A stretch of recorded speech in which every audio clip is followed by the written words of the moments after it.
Oh, hey bitch. Oh, excuse you. Baloney wash. I'm annoyed. I'm just here to give my opinion and carry in. Oh, it's Chris Avalon Unfiltered, bitch.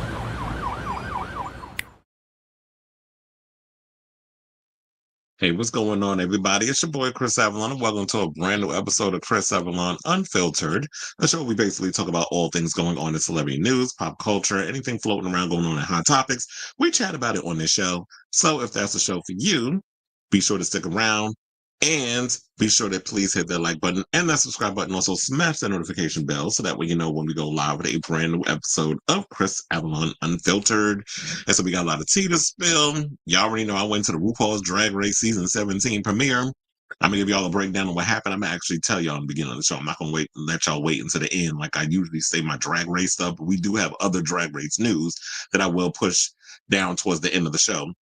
Plus, the long-awaited Superman trailer came out today. I have some thoughts.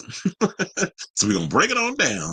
So we're going to talk about that. Plus, Courteney Cox. We're going to talk about her being officially signed on in Scream 7, whereas I thought she was already signed on, but apparently she wasn't. It was announced yesterday. So we're going to talk about that. Plus, 28 years later, The Bone Temple, which is the second part of the trilogy that we're getting from 28 years later, already has a release date. We're going to talk about that.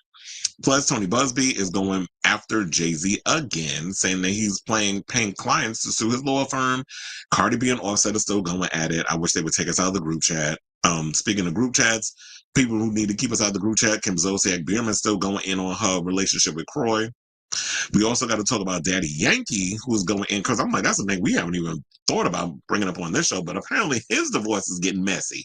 And he said that his estranged wife stole money. $100 million.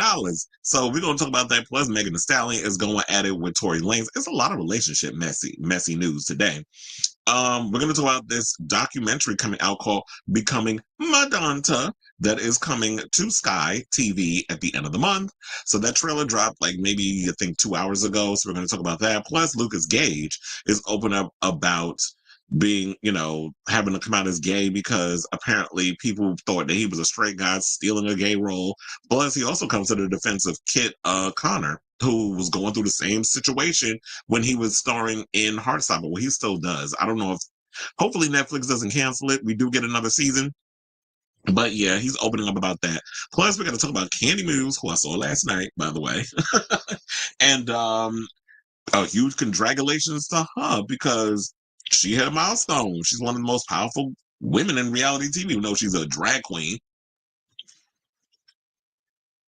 But Candy made the list. So we're going to talk about that and a whole lot more. I'll probably throw in the list of other people besides Candy that made the list. But so yeah, we got that and a whole lot more. So if you can, as I stated earlier, please hit that like button and that subscribe button. Also smash the notification bell so that way you know when we go live with a brand new episode of Chris Avalon Unfiltered. Let me hit my banner. I say I got comments already.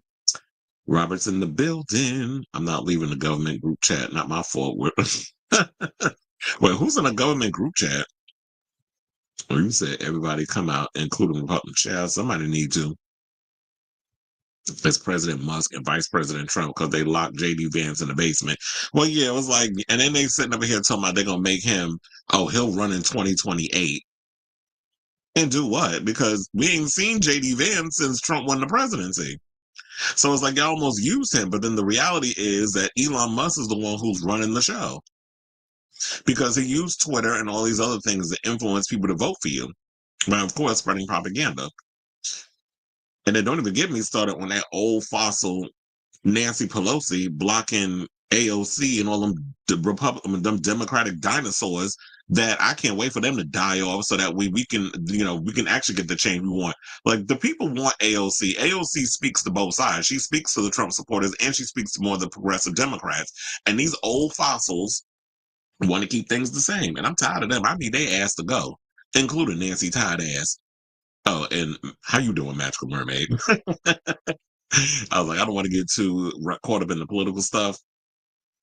I want to keep it light and tight and to stay on the entertainment So yeah, without further ado, let's get into the first topic. So yesterday I went to the premiere of RuPaul Drag Race season 17. Child, I was late getting there.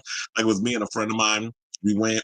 Oh wait, hold on, because I just realized I got my other channel open. But anyway, so I had to close that real quick. But anyway, so yeah, we went yesterday. Got there. The girls was outside taking pictures or whatever, and I saw Santiago Felipe, who is a photographer that I know, and we sitting there like, y'all doing the step and repeat outside. It wasn't raining yet. It was kind of cold, but I think it was because they had like the drag race.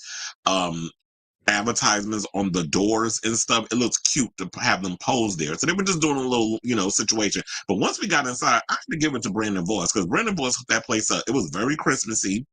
I did record videos. I need to post that on my Instagram. I did post pictures and stuff on there, and I'm going to show y'all the carousel as we go along. But they had like these little spaces. So they did have to step and repeat, but I had to go through a whole bunch of rooms because they had like little sections with like sleighs and things of that nature that the queens in the show would get to sit on and stuff. So that way, when we did invite the people, and that was like when it was going to be the watch party of the first episode, we'll get into that after.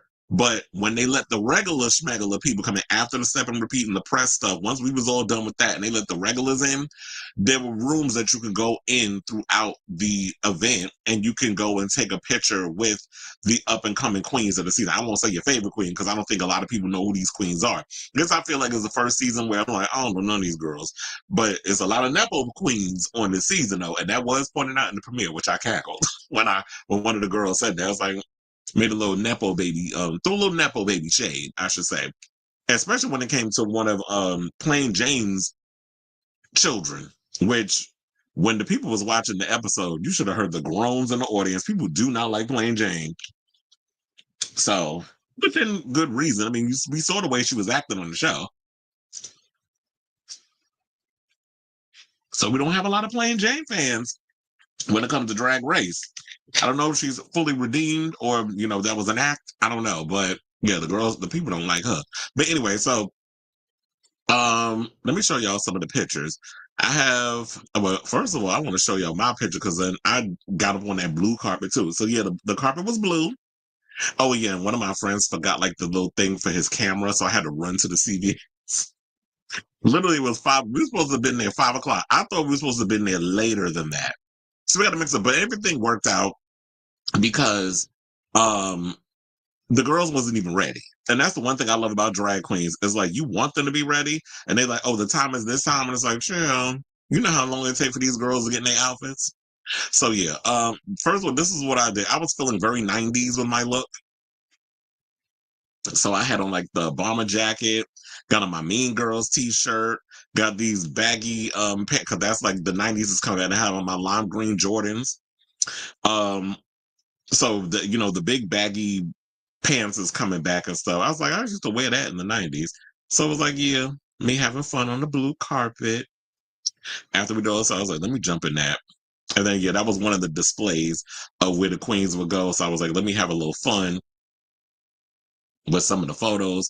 But yeah, so this was, and then of course, this is at the after party upstairs. Like after we watched the episode, I was like, let me get a picture with Tsunami. She introduced herself to me. She was like, I'm Tsunami. She was like, who are you? And I was like, I told her, she was like, I'm Tsunami. I said, I know, I seen you at Fire Island over the summer. She gagged. But it was funny. Also, when I went to when I was upstairs, I was looking, I was like, at the bar, because of course I had to make my beeline to the bar. And they had some cute drinks. They had the sachet you slay, and they had the Christmas uniqueness, nerve, and talent. I tried both of them. So they had like the little signature drinks. I was like, it was cute. It was open bar, open everything. The food was good. Kevin Avian's DJ'd. I do have a picture with him. But yeah, what Tsunami Muse. Yeah, we took that picture like after we had a little chat, but that's the after part. It was a lot of cute boys and stuff up in there. But I also saw Alex Newell, and I was sitting there like at the bar. Is that Alex Newell? And the funny part was I was literally listening to Alex's music, and here Alex is at the event, and it's funny how it's funny how the universe works when it comes to things. It's like the energy, and then all of a sudden you call that person the situation. So Alex and I had a little kiki. We chatted a little bit, discussing some industry stuff, and then they sat behind me and my photographer friend. And we watched the show. We was enjoying it. Some of you people in there was getting on my nerves with all that damn screaming. Excuse me, but I understand. There was like, because people who were screaming were the ones that was like, that's their friend up there on the episode. So I understand, like, you rooting for your friend. Because, child, when it came down to certain queens that I've known on Drag Race that have been on the show, I don't feel no ways tired about it. So yeah, there goes Kevin behind the ones and twos DJing. I don't want to bother her too much, so I just went right up to her and took a picture. I also saw Heidi in Closet was there out of drag. Um, Oh my God, who is it? Jackie Cox was there. Child, when I tell you Jackie Cox, I want to jump on him. I want to take him in the bathroom and do nasty things to him. Because I was looking at him like, now when we watched the season of Drag Race, Jackie Cox was like a little nerdy type. When I seen him last night, I'm like, you got a glow up. The body was on point. He had on these pants where he had a jock strap showing. So I saw his, and ass is kind of like my weakness. So I was sitting there looking, I was like, who is that with all that butt? And then he had a cute little booty. You see like the jock strap, but also on the jock strap. And I was thinking, I was like, you should be selling that as merch. The jock strap had like Arabic written on it. I was like, oh, that's a cute little design that you can get the little Habibi gays to buy up the jock strap if that was like a monetary situation he was trying to do. So yeah, Heidi and Closet was there. He was there. Lux Noir London, because her daughter is actually one of the queens on the new season.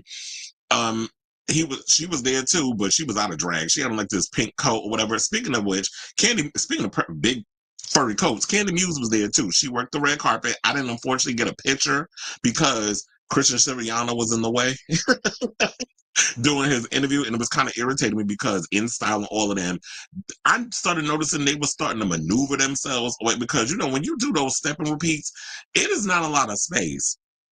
So you got the In Touches and the Varieties and the In Style and the Entertainment Weeklies, all of them lined up, and them and all the other sites, all of them on the low line, and then you got like maybe 4 or 5 photographers and stuff who are taking their pictures. And I'm noticing like, okay, so now y'all starting to come a little over to the right when y'all supposed to be over on the left. And now when you trying to take the pictures, you trying to avoid not trying to get everybody in your eye line. So when Christian Siriano was doing his interview, you got the interview was moving over a little more to the right, and I'm trying to take the picture, and it's too many people. And I was like, mm-mm.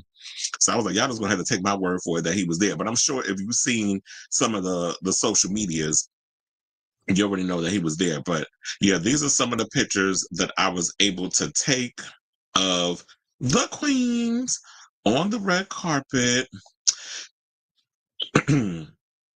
And I was like, oh, these were cute. Yeah, so that's what's the name's drag daughter. Oh, it is in there, Lana Jarre.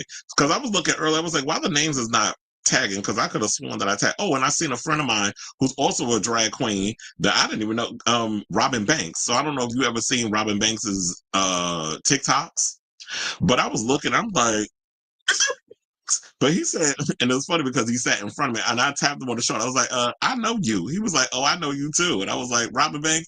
And I was like, Chris Avalon. Well, I introduced myself. He was like, I know. I saw you when you was on the red carpet, on the blue carpet. I was coming in and he saw my Mean Girls t-shirt. See, this is how I know how you get the gays on your side. You gotta butch up the outfit, but throw a little faggotry on it. So I was like, I'm gonna get in my '90s bag with my look and the cap and the J, the J's and all the other stuff. But also, I'm a faggot it up. I'm a faggot up a little bit with my Mean Girls t-shirt. And the gays, that's like a conversation starter, because I had quite a few people that came over and was talking about how they love my shirt. So what was I going to say? Oh, so we had a little kiki or whatever. Robin was telling me that she's dropping her music video that she spent a lot of money on. I'm like, God damn. She told me she dropped 5 beans, as in 5,000 dollars, on this music video that she's going to be debuting, I think around Martin Luther King's birthday or something or another at Stonewall. And I already told her, I was like, let me know. I'll come down there and I'll support, because I got to support the local queens. We can't just only be supporting the girls that be on Drag Race and stuff. So yeah, but me telling y'all all this, you already know this is gonna be a long video. So yeah, these were some of the pictures that I took. I love this one. This was like one of my favorites from Lucky Star. First of all, Lucky Stars, I realized was turning it out. Lucky Stars was also my favorite during the episode, but we'll get into that in a second. Yeah, I love this album. They had the whole caterpillar thing. If you look at the details, it had like the all the legs on the caterpillars had red shoes on too. So I just love the attention to detail. So it was like, yeah, this was cute, cute, cute. And then there you see Christian Siriano with, I don't know who this one, everybody on the red carpet, no shade. We was like, who is that? I was like, I don't know who that lady is. But apparently, from what I overheard her in the conversation, she said that I think she's on one of the Housewives shows. So I'm like, okay, I'll watch that. And then of course Jasmine Kennedy was there looking tuned down. She was giving opulence, she was giving glamour, and she smelled good too. And then there's Carson Kressley, who one of the photographers actually came over and kept fixing his ascot, and then the little tissue, what do you call those? The handkerchief in his collar. So she had to like spruce him up a little bit. I'm like, ain't you supposed to be the fashion guru from Korea? You don't know how to make yourself look good on the red carpet? That's what I was saying in my head. I ain't want to say it out loud because I don't want them white people looking at me like, who this bitch? And don't invite me back to the red carpet. So I had to have my inner voice on. So yeah, then you saw Christian Siriano, and then there goes Ross Matthews and his husband. Ross is so small in person. Like y'all really think he's skin T on TV?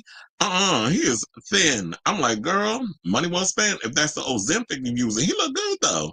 And then at one point when they did the group photo, which I'm gonna show you, then there goes Simone Ye, who actually hosted the after party. So she did like she got up on the stage and she introduced and told us not to have the cameras and stuff on. That's why you're not gonna see no photo, no nothing from the episode because I didn't want to spoil it for y'all. But I'm gonna give y'all a little inside tea of what y'all could expect. But I'm not gonna tell y'all the whole episode so that way y'all just be going in and knowing too damn much. So yeah, but so Simone, yeah, she was another one that smelled good. Shout out to the drag queens that really be up in here sprucing and smelling good. Like a lot of the girls was up in there smelling good, and a lot of them was skinny, including Candy Muse. Candy Muse lost a lot of weight, and then it was good to see Miss Mamas from last season up in there. After you remember, she had her horrific car accident after coming from DragCon. That she was actually there. So we had two of the queens from Drag Race season 16 who hit the red carpet, and yeah, that was pretty much it. But I was like, now this is the group photo, courtesy of my friend who does the We Love Queens. That's the group photo. And then afterwards, they actually had Carson and Ross come in and they got on the floor next to the girls to take the photo. I was like, y'all gonna put them down there? You know, those are men of a certain age. I could be having them on that floor. But anyway, so now let's get to the episode. The episode was actually a cackle. I cannot believe how much I laughed watching that premiere. But I'm going to have to watch it again because the people in the audience that were there watching it, I think people were so excited and stuff. The queens that were part of the show, they were so excited to see themselves on TV. You had people jumping up, just jumping up and down for their one-liners or certain things they were saying. They were just so excited to see themselves on TV. And it opens basically with a play on Squid Games with this game they did called Squirrel Games, which they brought in not only the season 17 queens, but queens that have been on the show before, like Pork Chop and I believe Morgan McMichaels and so many other, who is it? I think Lanisha Spark. There was so many queens and then local queens too. So it was like how they would take them out because they had the guys that were dressed up in like the Squid Gamey like outfits. The men that work behind the scenes where they had like the little masks and stuff on. Except those they had crop tops on and like booty shorts or whatever.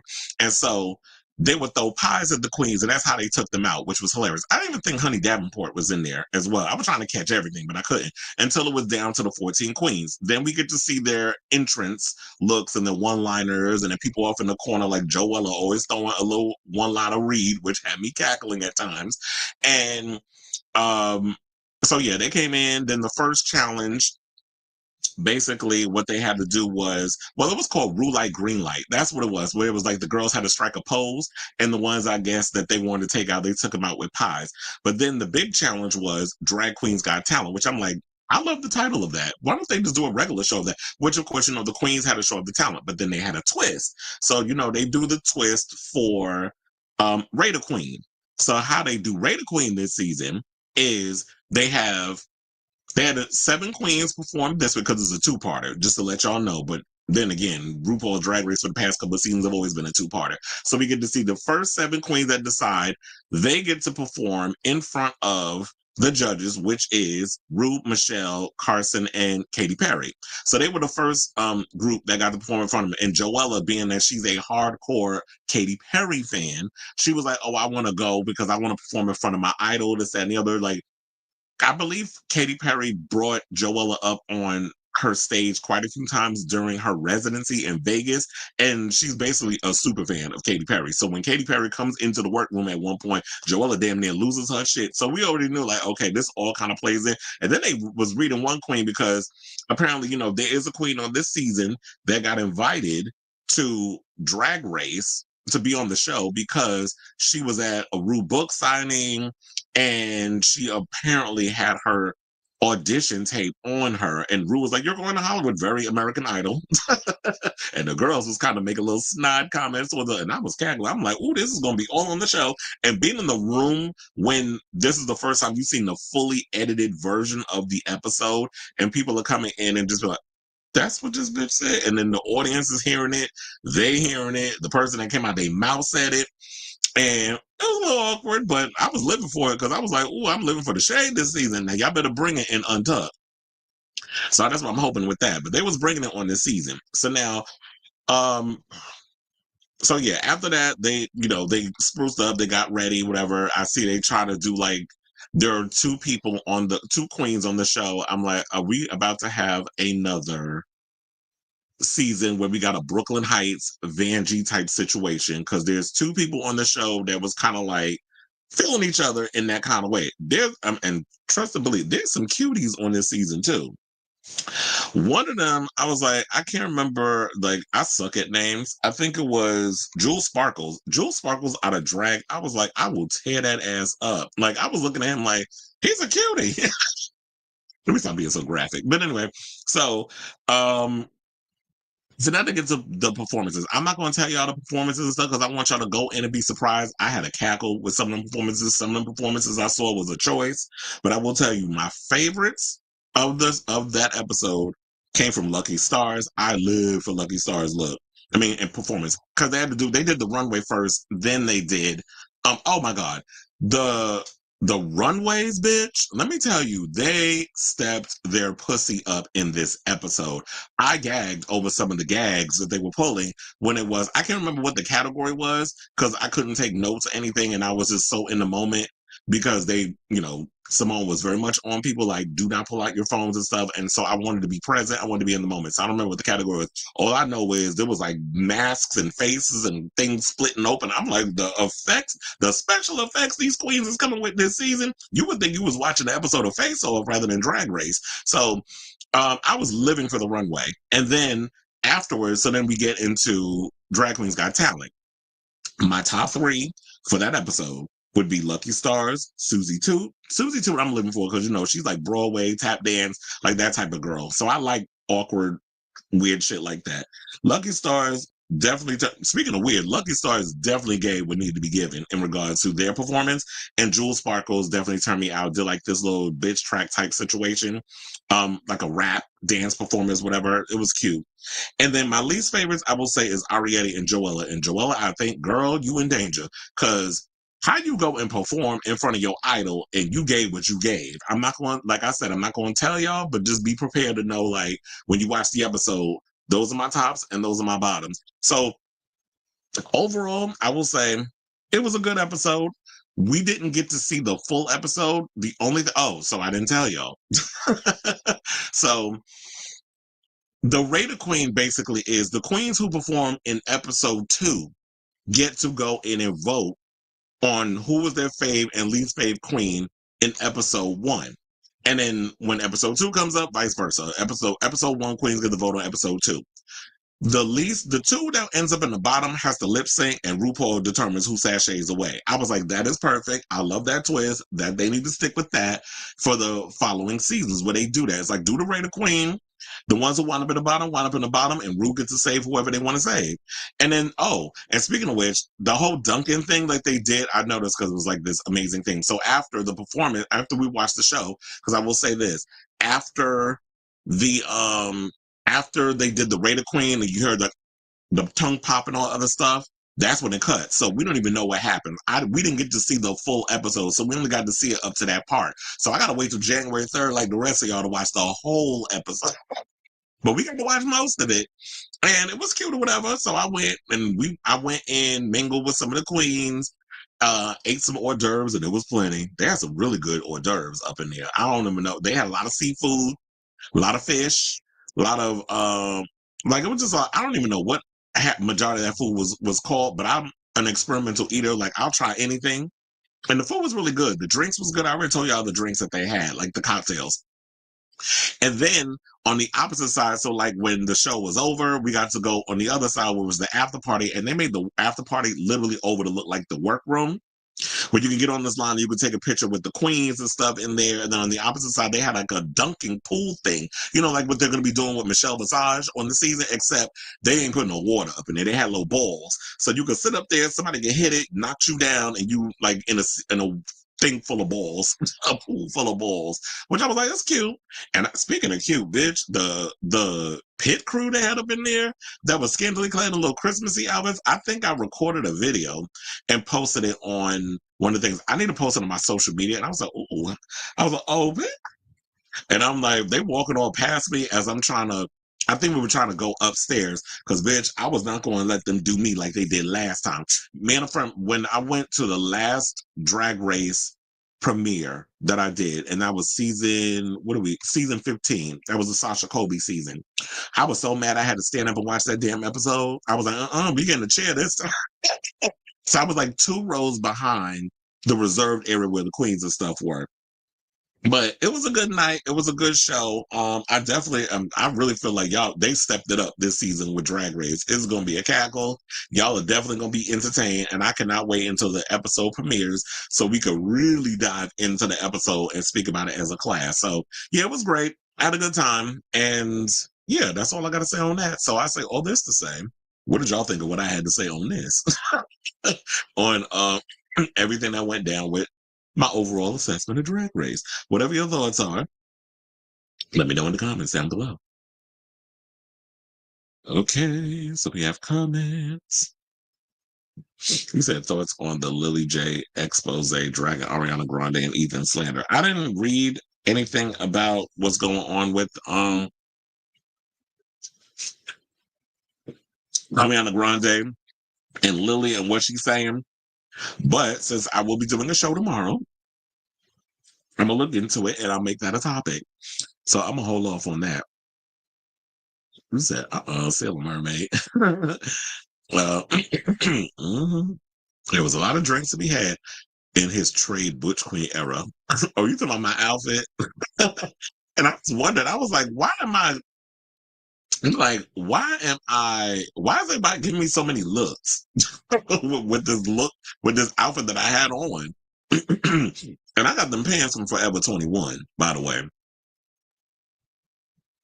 Onyx says we're a lucky few. We get exclusive tea about our favorite show from someone who was at the premiere. Mm-hmm. Yep. And I wanted to take a picture with Candy Muse, but there was just so much stuff going on.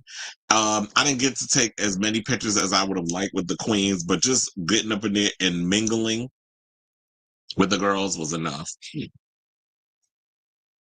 I said, oh, that video of Luigi getting off the helicopter had me wait. Because he's in New York now, right? I did hear about that. I haven't seen that because I was so busy. I was so occupied with putting the show together that I haven't really been keeping up on what's been going on or whatever. So yeah,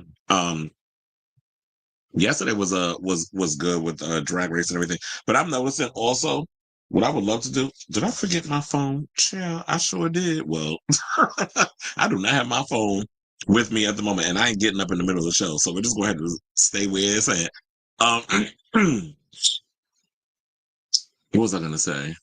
So I'm putting it out there in the universe. I think, you know what? I need to do more events because when I was talking to a friend of mine, Robin Banks, yesterday, and that's her drag name, and she was saying the same thing. It was like, she wants to get on Drag Race, and they were like, the people that's around was like, oh, well, you need to get out more. You need to mingle. You need to be amongst the people.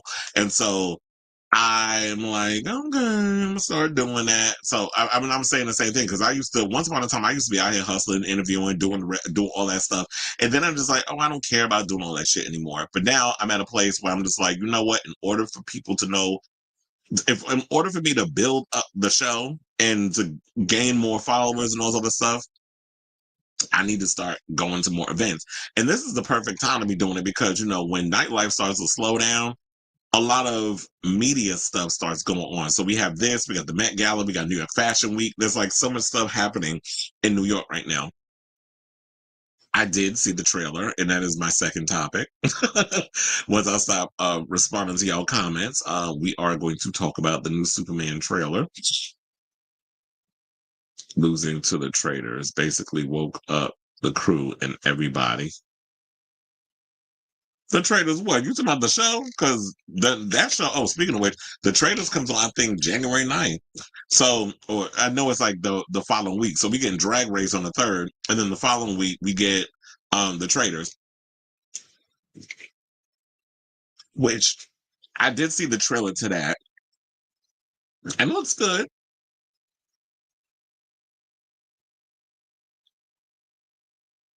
I don't understand why people aren't as outraged about this, especially this whole thing with like Luigi doing what he did, and people are sort of like, people are pissed off, but it's like, did we go back to just being comfortable again? Like, I don't get it. But whatever. You need the life. I do need the life. Okay, so now let's move on and let's talk about Superman.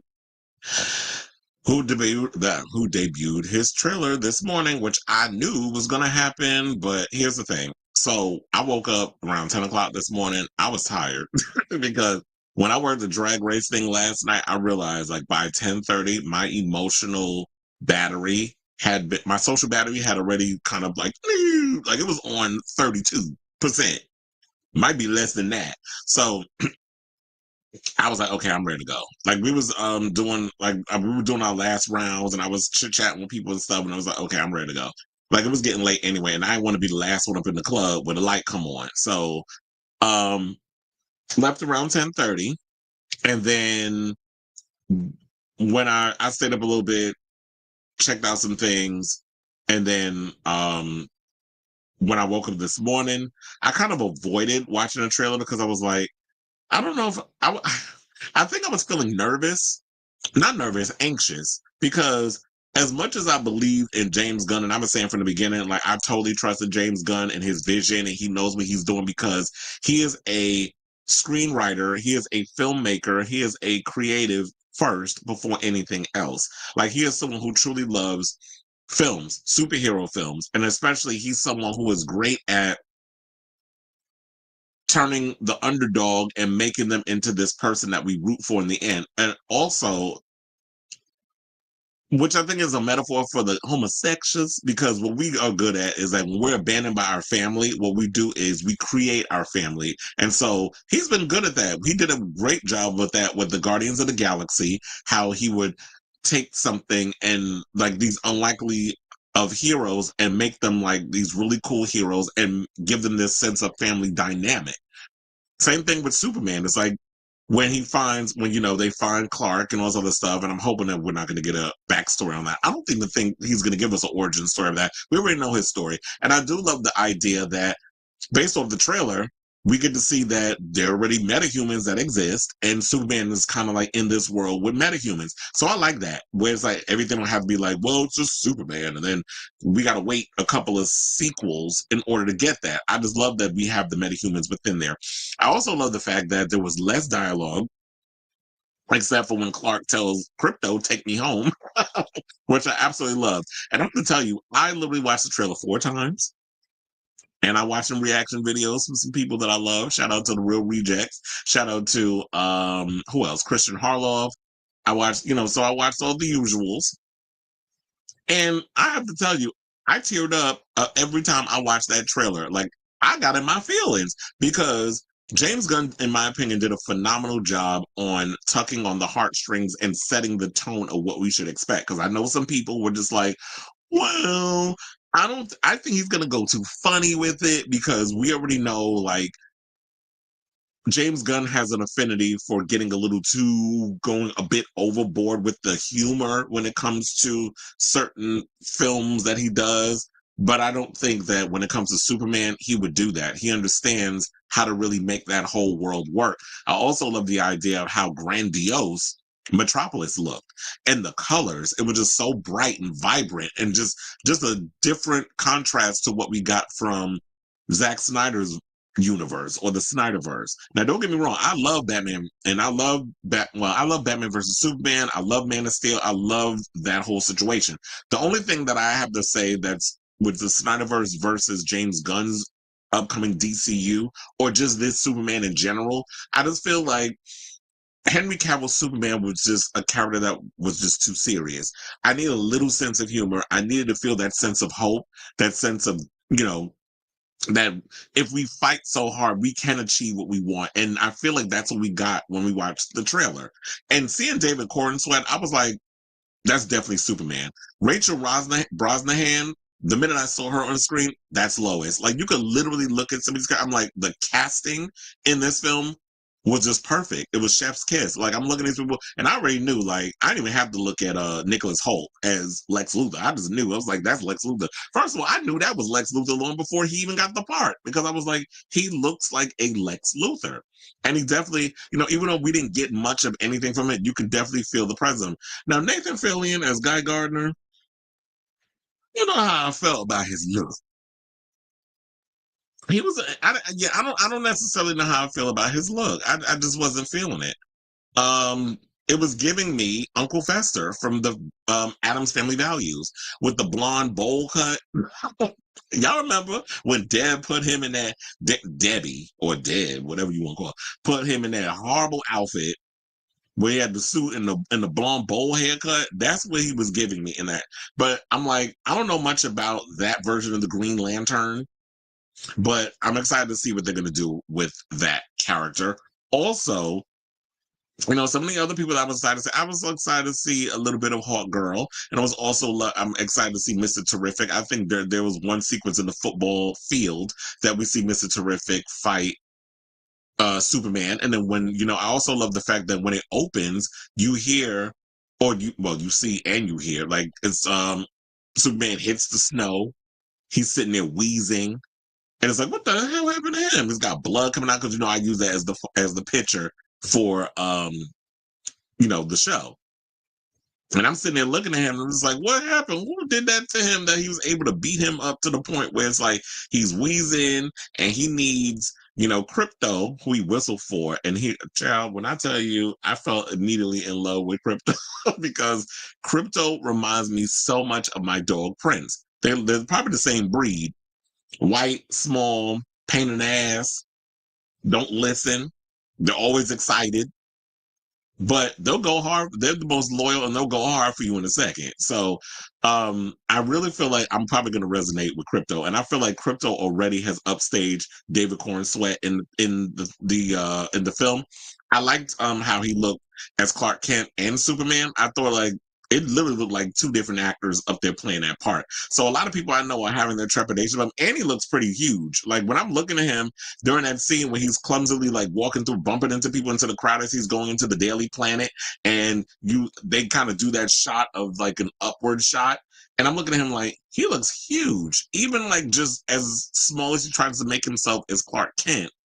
He looked like such a big guy that I was just like, and then all the big curls and stuff they had in his hair. Some people said that was a wig. I don't know. I don't think that was a wig, or they were trying to differentiate. But I'm like, I like his hair to me. I don't know. I got to look up close to see if there might be a little lacy situation because sometimes you could tell when these people be wearing wigs. They don't be doing good jobs when they be putting these hair on these people to make it look like real human hair. Sometimes it do be looking like Ken hair, like Barbie doll hair or something or another. And there was some things in the episode that I was like I wasn't really familiar with. Like I wasn't really familiar with what was it? Oh, I like seeing the Fortress of Solitude too, like that little brief shot. But there's this servant droid that you see Clark pretty much grieving over. I didn't know much about Kellex, but they said that he's a robot that is a servant droid from Krypton who becomes a caretaker at the Fortress of Solitude, and how if Kellex is destroyed, it would basically be one of the last connections that Kal-El has to Krypton. So, and then I was wondering who was that big old monster that he was fighting in, in the scene where, it was what was it, Colorado, where they shot it, or Cleveland, Ohio, I think is where they shot it. So I was wondering what that big monster was. I'm not really familiar with what the big monster was. If some people know, definitely drop it down in the chat. We got quick shots of Jimmy Olsen and Steve Lombard and Cat Grant, so we didn't really get to see um, a lot of the other characters really quickly, which are like their reporters and some of the other. But I'm curious to see how Jimmy Olsen fares out in this movie, because they've always wasted him. I feel like didn't they? I feel like they wasted him. Definitely wasted him in Man of Steel, where they killed him off in like the beginning of the damn movie. Then it was or was that Batman versus Superman? I can't remember. All them shits look the same to me. And then it was feel like they also wasted him in the Brandon Routh version. And then I want to know a little bit more about Stag Industries. Then they've got this other big bad that we saw a brief shot of, and that was Metamorpho, who is played by Anthony Carrigan. And then basically he could transform his body into various elements. So getting to see this character play out on the screen will be awesome. I also like seeing Pruitt Taylor Vince as Pa Kent, because Pruitt Taylor Vince is one of those guys who is a character actor. You know his face, but nobody knows his name.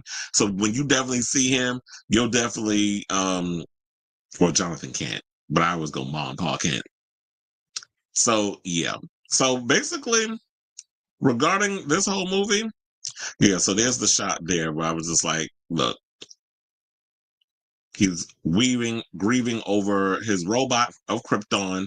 The Guy Gardner look, I don't know how I feel about that. I mean, I like Nathan Fillion, but I'm not feeling his look. And then we got a little Crypto. So I'm pretty excited for this upcoming movie. So yeah, the movie had me in my feelings. I cried every time I watched it because I was like, oh my God, we're finally going to get a Superman that I'm going to actually be excited about. And I cannot wait to see this damn movie when it comes out. So like I said before, y'all gonna eat crow when this movie come out, and y'all realize it's gonna be an excellent film. So the people are hating. I saw people online to my Henry Cavill. I saw Henry Cavill's name trending yesterday when about this whole situation. And it's like, look, can we just move on from Henry Cavill? He's already moved on. He's filming Voltron right now. He's about to do, I think he's got Warhammer. He's still supposed to be doing that. We also have what was the other movie he's supposed to be doing? Highlander. I don't know when they're going to start filming that. They said January, but I don't know. Maybe right after he's done with Voltron, he's going to go off and shoot Highlander with Chad Stahelski, who directed all the John Wick movies. So Henry Cavill is pretty busy. He ain't got time for no damn Superman. Let somebody else, young, new, unknown, come in. Let them tell a story, and then y'all will eat crow like y'all eat every time y'all come out here and say y'all hate a damn character. But then when you watch the movie, you feel dumb because you said it about Michael Keaton with Batman. You said it about Heath Ledger with the Joker. You've said it so many times with so many other actors that it's like, y'all don't clearly know what the hell y'all talk about. Like, I can understand if you want to shit on a movie that's bad, like say Craven the Hunter, based off of watching me, like, okay, this movie's terrible. But wait until the movie comes out and then come with your overall assessment. But like I said, based off this trailer and getting those emotional beats and really working hard and succeeding on the fact of the emotion and setting the tone, I'm excited for this movie when it comes out in July. So I ask all of you, what did you think of the Superman trailer? Did you like it? Did you not like it? What was you expecting to see? Did it exceed your expectations? All of those things and much more. I want to hear from you all. So let me know what your thoughts are in the comments down below. Now, speaking of comments, we have quite a few.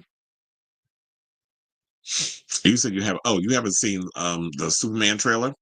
It feels like people are saying it's a Superman movie, happy and bright and dark. Well, yeah, because Superman is supposed to be that. Superman is supposed to be bright and dark, a beacon of hope. He's not supposed to be like this cynical, dark, sad guy. He's coming to a planet. He wants to perpetuate what he thinks humans should be while people want to be him. And it's not about, oh, I'm a god, worship me. And I feel like that's kind of the energy that Zack Snyder gave when he did his Superman stuff. It always felt like, yeah, they're larger than life, they're powerful, but there was no sense of vulnerability when we looked at any of those characters. But I do agree with this. We do need a new another Wonder Woman. We need a Wonder Woman makeover, and I hope that he gets behind that. I'm actually looking forward to Supergirl because we're supposed to be getting a Supergirl series. I mean, Supergirl movie with the girl that played Rhaenyra from on season 1 of Game of not Game of Thrones, House of the Dragon. She's the new Supergirl. So I'm actually looking forward to seeing what they're going to be doing with that. Just like I definitely think that now I did hear we were supposed to be getting a series based around Themyscira, which is where the Amazonians are from. I would like for them to explore that and kind of give us sort of like this Game of Thrones ass type thing with just women. And we can explore that. Um, but I do feel like we need a do over with Wonder Woman. And if they could find a young actress that could play that part that isn't Gal Gadot, I'd be here for it. So you still have Henry fans. So of course they are. And you know what? They could sit at home and be miserable. They could be just like the Scream fans. Which we're about to get into that after this topic because the people just sit around just being damn miserable. They even include crypto. Please don't talk about blonde Bolt. Oh yeah, that haircut by you know who is a nightmare. Yeah, that haircut is horrible. You talking about Trump? Yo, Trump got a mullet. I'm like, fuck cut his hair. He just looks stupid. I was like, I'm still waiting for Batman and Robin to look. Child, we ain't getting that. I mean, we're supposed to be getting The Brave and the Bold, which is with Batman and Damian Wayne, his son, which I'm actually looking forward to because I would love to see that story being told. I don't know if we'll ever get a Robin. I mean, if we get a Robin, can we get like Nightwing or something like that? Or maybe even the Red Hood. I would like to see something like that. But I don't know. I'm we'll see what they do with the whole Batman thing. But James Gunn said in the interview, he said they're not even those scripts aren't even ready yet. The ones with the Brave and the Bold and stuff. And he says when they're done, they'll let us know. I'm just happy to see color again. I hope it has some camp to it. Well, I think that's what the fans are afraid of. They don't want him to go a little too campy with it. And I don't think that he will. I think there will be moments of humor because that's what James Gunn does. And I feel like if you want to supply those humorous beats, you might have to use Jimmy Olsen to do it because Jimmy Olsen always felt like he was the type that would throw in those little funny moments. But or you can have like Clark have his little sarcastic moments, but or his moments of like because when he is Clark Kent, which is his actual superhero, the Superman is who he is. Clark Kent is basically the disguise and that sort of thing, and there's like this other side of him. So if you want to have him running around being klutzy and all the other stuff, you can play into that slapstick stuff, but not over the top. It has to feel natural as it's happening. But you don't want to do like you don't want to do slapstick stuff like Charlie Chaplin. Like if you go over the top like that, it might be a little crazy. I don't know if they should go camp, but there should be moments of where it's like not too serious because we already had that with the Snyderverse, and I didn't like when they went serious with that movie. Derpy Entertainment says I would read Tom King's Supergirl Woman of Tomorrow if you're excited for that movie. It's gonna be based off it. Oh yeah, I'll definitely check that out. If it's based off of that. Because it was like, yeah, we're supposed to be getting a Supergirl movie that is supposed to be coming out. I don't know when it is. I'm not even sure if they're filming it right now, but I just heard like about the casting, but I need to check into that. James Gunn had to start from ground zero. The budget is pretty low because there's lots of actors. I don't know, except for Nicholas Holt. Well, yeah, a lot of yeah, because the chick from the Marvelous Mrs. Maisel, she's like streamer TV stuff. She's not really that well known. David Cornsweat's done a couple of small parts before he got this one. So yeah, they definitely don't have to go crazy with the money. Now, after the success of this movie, his people can go back to Warner Brothers and negotiate for a much higher salary. Or maybe he can do a producer credit or get some off the back end. But I just hope he doesn't become a victim of like so many others people. The only one who's been lucky is Henry Cavill. But all the other ones where they were just typecast as that part, because we like Brandon Routh, but his career really hasn't flourished since he was Superman. I mean, he did stuff on the CW, and Henry Cavill was like the only one who was lucky enough to bounce around and do other movies and other projects. That's the issue with the characters in the DCEU. They make them feel like gods instead of relatable people who just happen to have extraordinary powers or abilities. And I think that's what he's going for when it comes to Superman. It's like, yeah, he has these extraordinary powers and abilities, but he doesn't want that to be a reason for people to fear him. Is that Clark wants to blend in. He doesn't want to stand out. So he'll go in and save the world when he needs to, but he wants to be that symbol and that beacon of hope for people who feel like they don't have a chance of succeeding or whatever the case was. There was another shot in that movie. I totally forgot. The little boy that was saying Superman and he was pulling up the flag. That part got me too. I was like, when you see a little kid and he pulls up the flag during that shot, I was like, I love that shot. When they did it, there was a lot of amazing shots in that movie, especially like when you saw Luthor Corp and how huge that banner was. Well, like his name and stuff. Like I'm really looking forward to seeing what Nicholas Hoult brings to that part. Marvel nailed it a bit better in the huge amount. Oh yeah, yeah. They were really good with that in regards of making the people relatable. So it was like extraordinary people with doing ordinary things or that sort of thing, and then kind of finding the human within those people who had those powers. So yeah, they did do that. But it was like Zack Snyder Superman was like God like Batman. While I love Henry as Superman because he looks like the character, it's time to move on. Rewatching the Snyder Cut, I realized it's not as good through execution. Yeah, it's just like I just think people just like the idea of Henry Cavill because he looks it. But a lot of those movies were not. They weren't. I mean, not saying that movies are perfect, but it just wasn't a. They didn't make as much money as they had hoped. And you know, at the end of the day, all these studios care about is money. I mean, good story, yes, depending, but money is another factor. I need Supergirl to have her blonde hair. So I think she does. That the actress is playing her. Yeah, they're keeping the blonde hair. Oh yeah, because they had because the Supergirl they had in the Flash. While she was cute and I liked her, I didn't like the look. She had this short dark hair. Well, that's all right.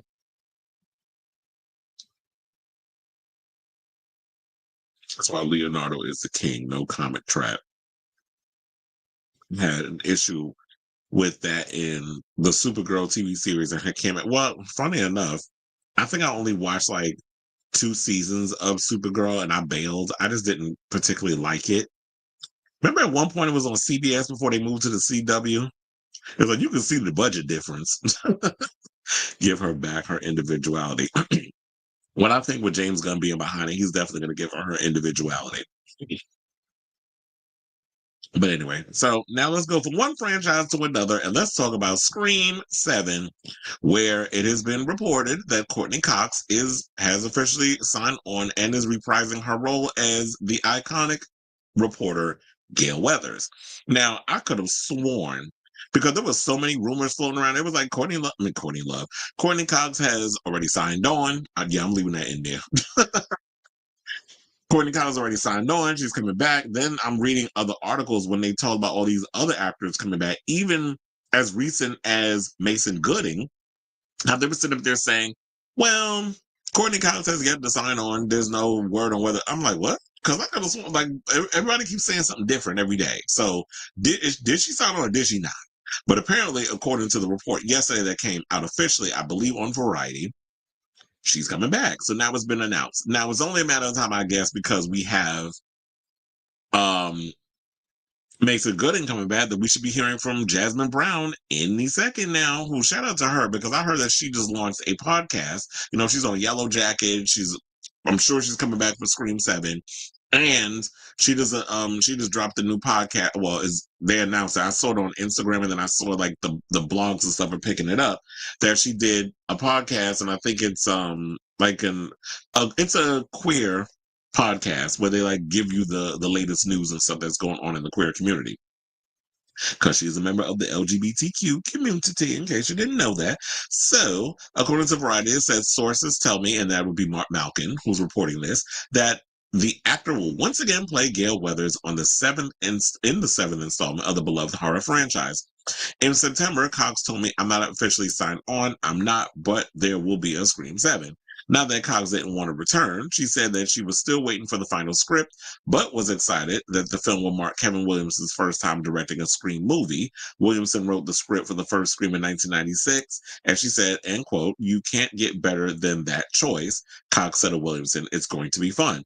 So we don't even know what the movie's going to be about, but we see like it's going to be centered around Sydney. Now we got Gale coming back. There's rumors that people are saying that it's a possibility that when you get Chad Meeks Martin coming in, which would be a Mason Gooding's character, two of the core four, one fourth of the core four, I should say, with him. But I was counting his twin sister in there. That he might be some sort of a cameraman like a Joel in Scream 2. And they were like, well, why would they make him a cameraman? That doesn't make sense. And I'm like, well, why not? Why, did you never see Twister? I can use that as a perfect example. Helen Hunt, because I had to remember her damn name from the first one, not the one recently that just came out, but the one back from the 90s. Helen Hunt witnessed her father get sucked up out of that damn cellar by a tornado. And what did she do? She grew up chasing tornadoes. So maybe that's a way that you have Chad deal with his trauma of surviving multiple stab wounds in two separate movies, of being stabbed up by a multitude of serial killers in Scream costumes, in the Ghostface costume, I mean. And now he's out here with Gale chasing these type of stories. So, that's how some people work out their trauma. I'm like, that would be a good angle for him. Y'all got to give him something to do, because I felt like in both movies, y'all really didn't give him something to do. And if we don't get Tara back, then, there's nothing really there as well, because they kind of it looked like they were trying to get in a relationship, or people were trying to ship them, the writers, in the last movie. So not to find something for him to do. And of course, his association with Randy and Randy's sister, the Meeks Martin twins, definitely can have something to do in this film. Now, I know people are still upset about Melissa Barrera and that sort of thing, but you know what? I don't feel no waste time, because number one, now I'm thinking about it. I'm like, Melissa Barrera wasn't really all that amazing when she was in this movie.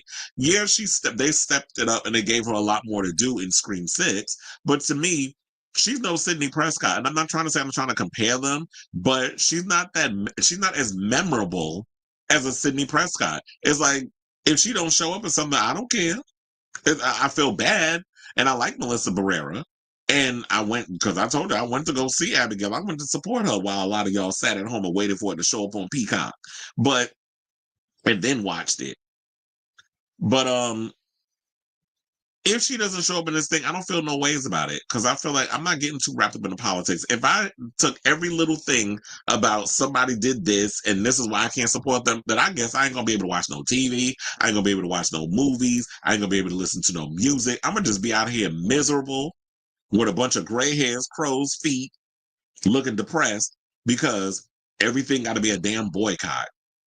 When the real enemy should be Spyglass, and y'all should go after them, but a lot of y'all aren't. Y'all want to sit up in here and bully actors, whoever signs on in this movie, but they got to work. Because unless you plan on writing a script and getting some money from a studio and putting them in a movie, at the end of the day, these actors got to work. And at the end of the day, Spyglass is not going to let this franchise go because they make too much money doing this. Now, I am wondering what is going on with Patrick Dempsey, because he's the one that we haven't heard from yet. And if Courteney Cox is officially announcing that she signed on, then that basically means that the script is done. And I guess at this point it has to be, because filming begins in January. So I'm definitely excited to see what they're going to do with this Scream franchise. I'm definitely going to be there opening night to see it, because I want, even with all the politics behind the scenes and what them Zionists over there at Spyglass did to fire Melissa Barrera for exercising her right to free speech and having empathy for Palestinian people. I love this franchise. I've been watching it from the beginning, and I'm not going to stop watching something because of a studio thing. They're not going to be hurt at the end. It's the actors, and I'm there for the performers. I'm there to show up for the franchise. I'm there to show up because I love this franchise, and I'm there to support the actors who are part of this whole situation. Now, if any of them would have came out and said some kill the Palestinians or some craziness like that, then I'd be like, okay, let's protest. But the highest up, how you plan on hurting them?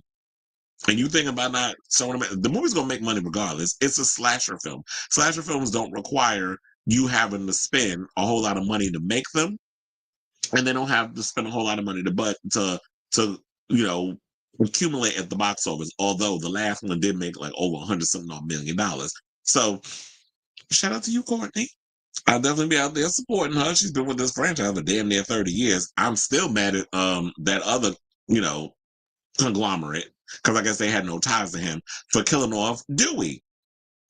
I didn't like the fact that they killed him off in Scream 5, but I guess, you going around killing the legacy characters because you had no connection to them. Talking about radio silence. They had no real connection to the legacy characters. So, yeah, you're going to kind of make Sydney the background chick. You're going to kill off Dewey and give Gale a little something to do.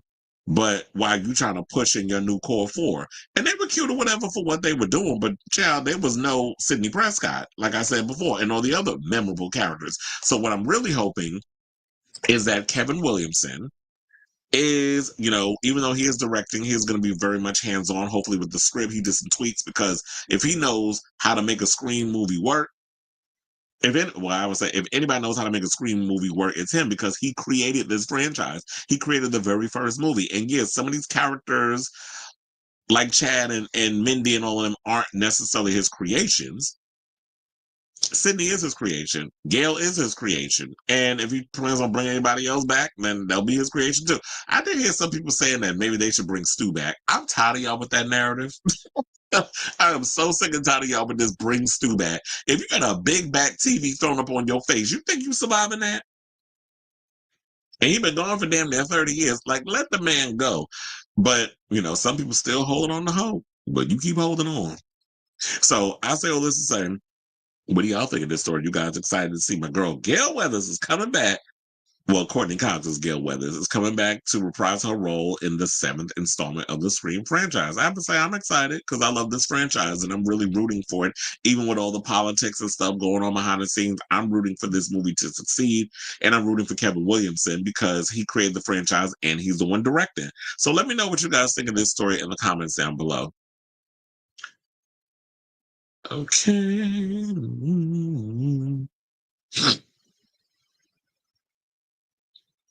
Lord, why am I not surprised? I just read Onyx's post, but hold on, let me go up. You said Luigi's in the same jail as Diddy and Austin Wolf, so he out in Brooklyn. Why am I not surprised? Scream One script is Oscar. You might think so, but the people at the Oscars might be like, what? They don't respect horror movies. They don't respect that genre. I heard Patrick Dempsey is having issues with pay disputes. He's much bigger because of Grey's Anatomy show, the Dexter show, and Thanksgiving too. He's busy, but if he really thinks because of Grey's Anatomy he's bigger, I mean, Dreamy ain't been on that show in years. So what are you talking about? Not you, but I'm just saying, like, you know, um, no, you're not that big because I keep telling people, and I know there's people that get mad at me when I say this. This is the industry about what have you done for me lately.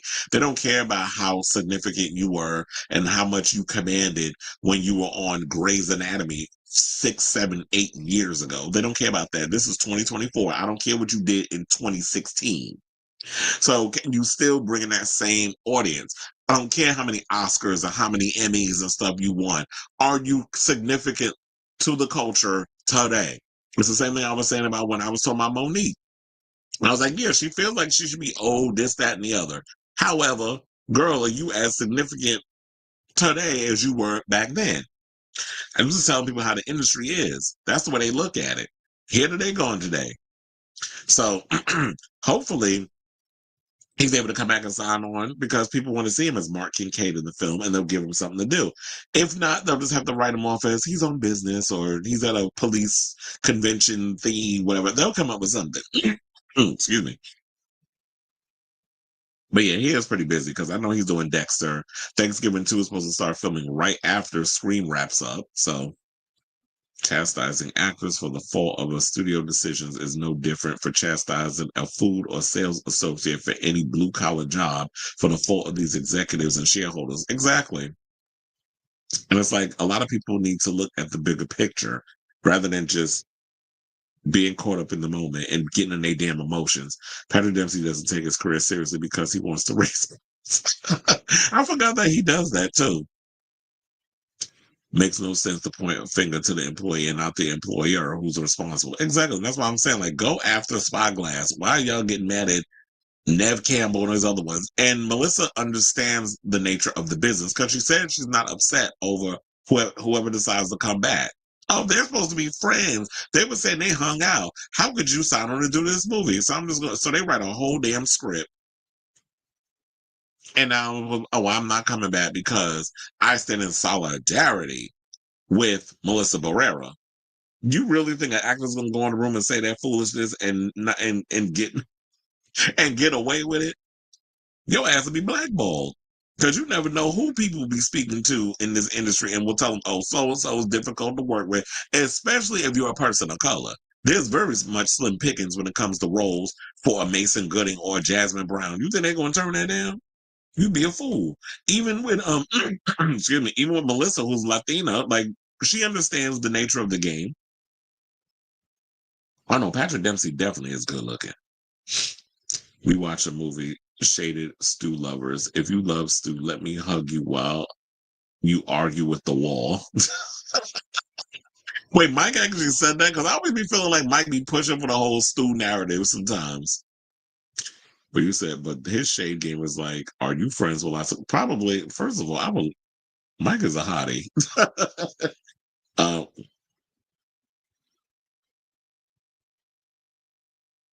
so yes, you are gooped and gagged. But that is funny. It was like, you know what? Y'all keep trying to bring up stew lovers or stew, bring stew back. I was even watching another thing where they were trying to bring up stew. What was it? It was Drum Dums. You know, hey Lee. I be talking to him sometimes when we on social media. Like I comment on his videos and then we talk back and forth on Twitter sometimes. But he was even saying it too. He was saying they're going in on the whole stew situation. Oh yeah, they could bring stew back. I'm like, no, no, no, no, no. Let him do Five Nights at Freddy's too.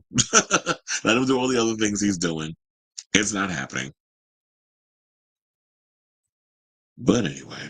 Okay, so now we got one more horror movie situation, and then we'll get to the other stuff. So let's get to this 28 years later story. So apparently, um, we already got the when did we get the trailer for 28 years later? I feel like it was like last week of the year or the week before. So we already know it's coming out next summer. And it's going to continue with then we have well they said a trilogy of sorts. So 20 years later we already got to look at it. We already knew that was coming. Then they said that right behind it we have 28 years later the Bone Temple, which we got a little glimpse of the Bone Temple in the 28 years later trailer. So now Sony's already dropping the release date for the Bone Temple. I don't know why I want to call it the Bone Collector so damn bad. Y'all know that damn movie with I think it was what Angelina Jolie and Denzel was in that.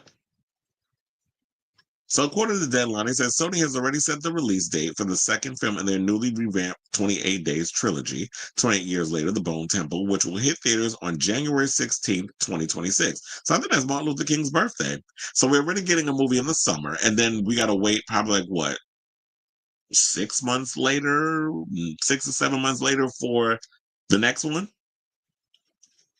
So, by the way, Sony just dated on top of New Line's highly anticipated Zach Cregger directed genre movie Weapons. There was some buzz in the ether that Warner's was going to move Weapons to 2025. Excuse me, after it tested well, but the studio is very content with MLK weekend launch and has now no plans to move. Don't know what happens now that Sony has started a game of chicken Also, currently on the MLK Weekend 2026 schedule is an untitled Disney film. So, as not provide conclusion, the trailer which is dropped was for 28 years later, and that Danny Boyle directed zombie movie is coming out. So it's June 20th. So yeah, like 7 months later, we get the next one. So the trailer for 28 Years Later was the second most watched horror movie ever, not including TikTok views, with 60.2 million global views after It Chapter 2, which had 96 million views, $91 million opening. The original 28 Days Later movie from Boyle hit digital purchase and rental yesterday. That pick re-released given the existing response to the trailer, which I found relatively interesting. That yeah, people out here really trying to buy this movie up. Now I'm probably take a look and see how much y'all charging, because I know y'all not gonna be out here charging 20 to 25 to $30 to get people to buy the old movie because y'all want to capitalize. It's like if y'all put it at the right price, you'll make your money. So yeah, I definitely want to check this movie out. I'm definitely going to go to the movies to see this because I loved all the 28 Days franchise films. I loved the first one. I think the first time I saw that was on like DVD or something, or I rented it, and I was like, I loved it. So I never got the opportunity to see 28 Days Later in theater, but I definitely got to see the sequel with Jeremy Renner. I like that one. It felt a little bit more like they kind of went a little Hollywood with it a little bit, but overall, I thoroughly enjoyed the film, and now I'm looking forward to seeing Danny Boyle take this franchise back and give us what an exciting, scary zombie movie. I know some people be up in here debating whatever about zombies, whatever. They're fucking zombies. I don't care, especially when Danny Boyle's, oh wait, not Danny Boyle, Alex Garland, who wrote the script, said that he was inspired by George Romero and that whole zombies, his zombie verse, and so but he went and made it his own. So it's got the elements of being inspired by zombies, but he's like, let's change it up. Let's call it the rage virus. Let they move fast instead of slow, and came up with some cool concepts. So there's that. So now they basically said that Nia DaCosta, sorry, who directed the Candyman remake as well as the Marvels, is directing the Bone Temple film, and they said that the budget for the new movies are in the range of $75 million. Now, when I tell you that is a good budget for a movie like this, where it's like $75 million, you don't have a lot of big name actors. You have like, okay, you got Cillian Murphy that just won the Oscar. You got Ray Fiennes. You have Aaron Taylor Johnson. Jamie Comer. So you have a couple of people in here who are well known in their own right, but they're not like these big ball busters where it's like, I want to be paid $20 million for this $75 million budgeted movie. I feel like these actors are here for the, for the art of the craft rather than, okay, I want money. So yeah, there's the Bone Temple right there. Whoever designed that looks pretty cool though. That you have like this bone temple and it's like all made of bones and skulls in the middle and all other stuff. So it looks really cool. And I'm definitely looking forward to this film when it comes out. So yeah, they were talking about what it said. The original 28 Days Later takes place in a world where animal rights activists freed a group of infected chimpanzees to horrifying results, and that's how they got them damn. That's how they got sick. And then Killian Murphy's bike courier wakes up from a coma in a deserted London hospital 28 days later to find out the world has been overrun with zombies. Where some people say, The Walking Dead ripped them off with that with Rick. But that's a whole nother conversation for a whole nother day. So I say all this to say, what do y'all think of this story? You guys excited that we're getting two 28 years later films back to back, so 7 months apart, which I think is really good because while I'm enjoying 28 years later in the theater, and then I can get it maybe a month or two or maybe three. I don't know how long they plan on stretching it at home. And then I can sit and watch that movie until I'm tired of watching it. And then 7 months later, the next one comes out. So it's still embedded in the brain, and I'll be excited for the sequel. So, whatever your thoughts are, let me know in the comments down below.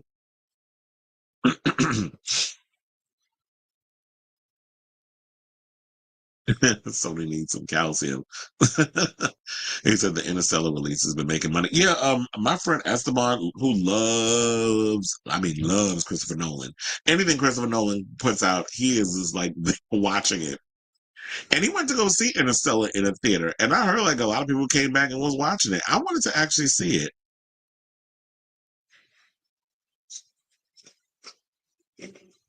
See it again. Because I was like, yeah, I definitely want to watch I like Interstellar. I haven't seen it in a long time. I saw it like once with Matthew McConaughey. So I definitely want to check that out. And I know like a lot of people going to the theaters to see it because Christopher Nolan's films are definitely, that type of spectacle. You have to see that on a big screen. Oh, I was like, lucky you. Yeah, unfortunately, I didn't get a chance to see 28 Days Later in the theater when it first came out. Oh, you said it's 14.99, and that sounds like a reasonable price. Because I was going to say you can't put an old movie out and then try to charge them that $20 or $30 price as they be doing with some of these new movies that hit streaming immediately because they ain't make no money in the theater. Just like I was telling you, or maybe I didn't mention this. Joker Folia Doo Doo is already on HBO Max. I'm like, well, goddamn. Well, they knew that movie was a big flop, so then they had to add it up on the streaming services. So I really like the Marvels. I like parts of the Marvels. I won't say it was a great movie, but there's parts of the movie that I enjoy. Zombie popcorn buckets. Of course. Well, they come out with all these crazy popcorn buckets, so don't be surprised you get like a big popcorn bucket that's a giant brain and people are just eating out of it. Yeah, Interstellar is a really good one. I'm actually looking forward to seeing what his new movie is going to be when it comes out with Tom Holland and all these other actors, where they're saying allegedly it's a vampire movie. So I'm actually looking forward to that. Okay, so now let's get into this Jay-Z messy story. So things are getting messy over there when it comes with Jay-Z and Tony Buzbee. Thought I was saying his name wrong for a second. So yeah, that legal fight between them is heating up. It's getting ugly. It's getting messy. It's even been hard for me to keep up with all the shenanigans and things that's going on over there between these two. But according to the Houston Chronicle, we got the tea. So let's get into it. So Buzbee is currently representing, as we know, over 100 clients in lawsuits against the Diddler for alleged SA. He's also the subject of two federal lawsuits recently filed by his former clients, accusing him of fraud and other transgressions, which he claims are backed by Roc Nation in an effort to intimidate him and his firm to not pursue cases against the Diddler. The allegations come weeks after Jay-Z, whose real name is Sean Carter, said his lawyer received a demand letter from Buzbee in relation to the lawsuit involving the Diddler.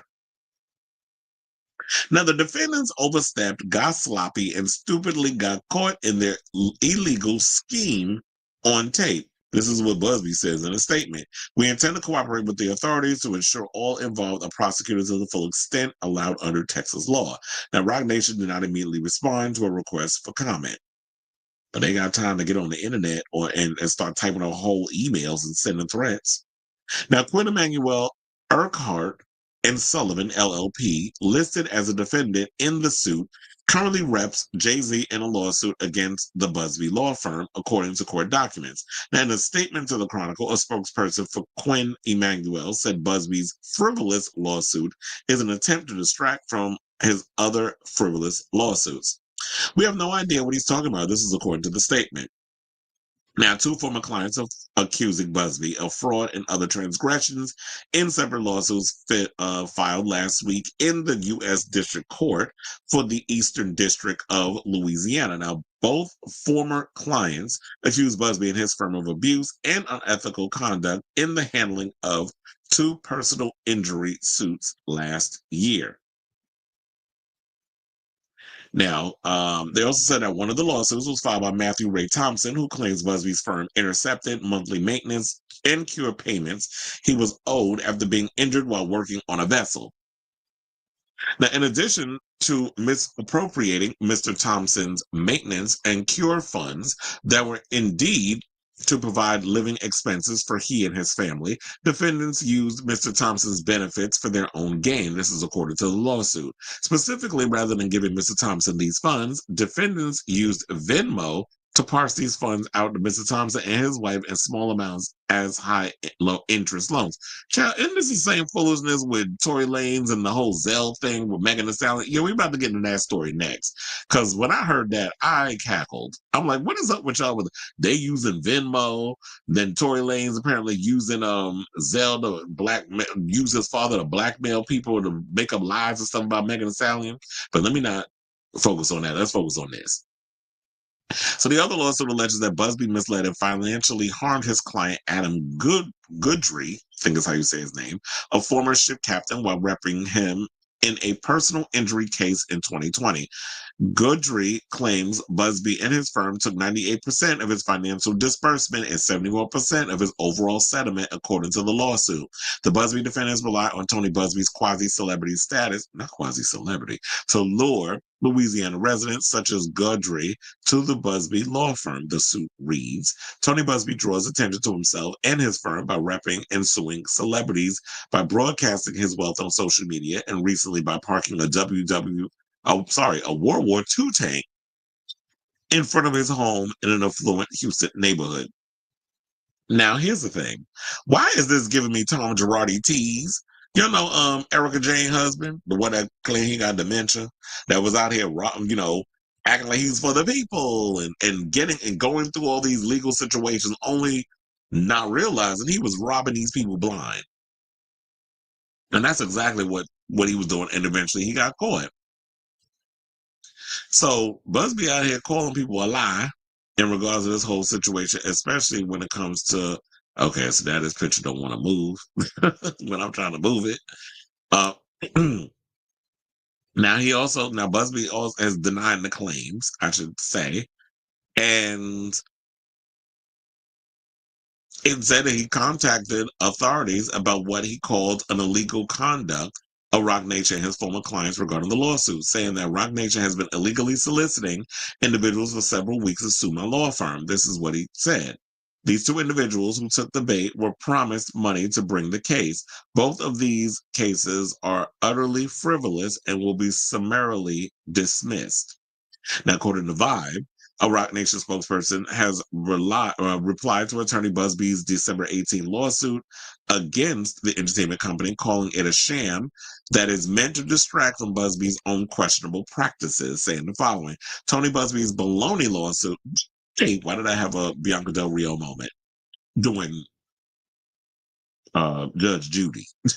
Now back to the thing. Now, Tony Buzbee's baloney lawsuit against Roc Nation is nothing but another sham. It's a pathetic attempt to distract and deflect attention. This sideshow won't change the ultimate outcome, and true justice will be served soon. But here's the thing: if he got the proof, if people got the proof or whatever, like I said, bring it up to the stage, bring it up to the judge, let them decide on what they need to decide. If you can actually prove that Roc Nation has been pulling stunts and shows to get people to, go against you in some sort of way, then you bring that thing in there. Now I do be kind of side eyeing all of y'all. Like I'm side eyeing Jay-Z because I don't put nothing past him and like the shady shenanigans and things he does with his business practices. I don't put nothing past Tony Buzbee. I do feel like there's some shadiness that goes on with his business dealings as well. But is he helping to get these people the justice that they need? And do attorneys also get to gloat and be all up in the spotlight like a Gloria Allred and a Lisa Bloom and those types? I'm sure that is going to happen. Or a Ben Crump or something like that. I'm sure we'll get that sort of a thing. But for the most part, I'm just going to sit back with my popcorn and watch this whole sideshow. Let the sideshow begin. Hurry, hurry, let them on in. Y'all know that song.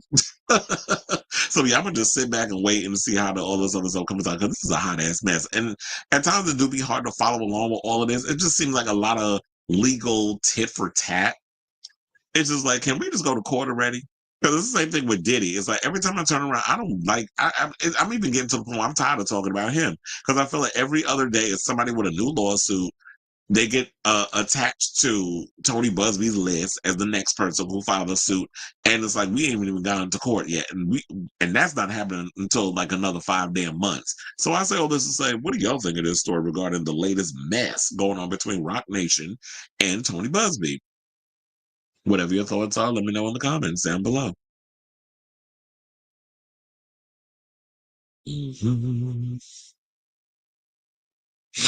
Oh, you said 28 days later is $9.99 to rent and 49. Yeah, that's why I said might as well buy it. I think I have both of them on already, like in my what do you call it? Like I bought them eons ago, but then I heard that they went out of print and all this other stuff.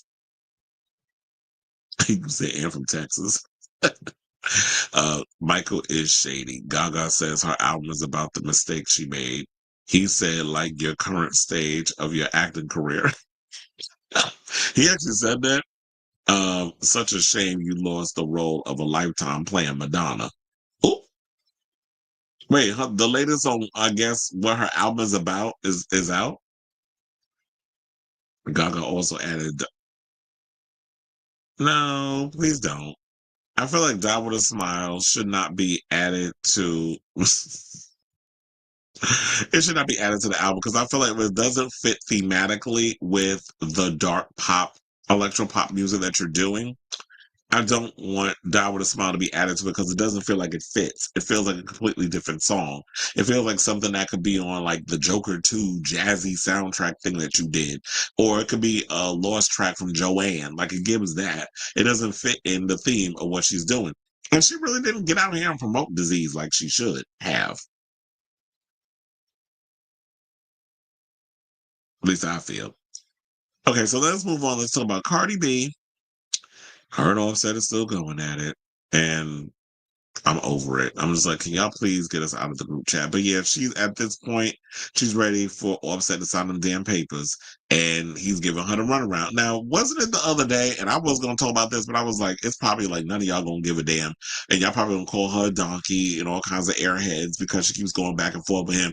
But sis, no shade, but you are stuck with Offset for the rest of your life because you decided to spray your legs and have 3 kids with him. So now you're gonna have to be dealing with the BS and the shenanigans until them kids is old enough to just make an adult decision without their parents working they root canal nerve with their drama all over social media.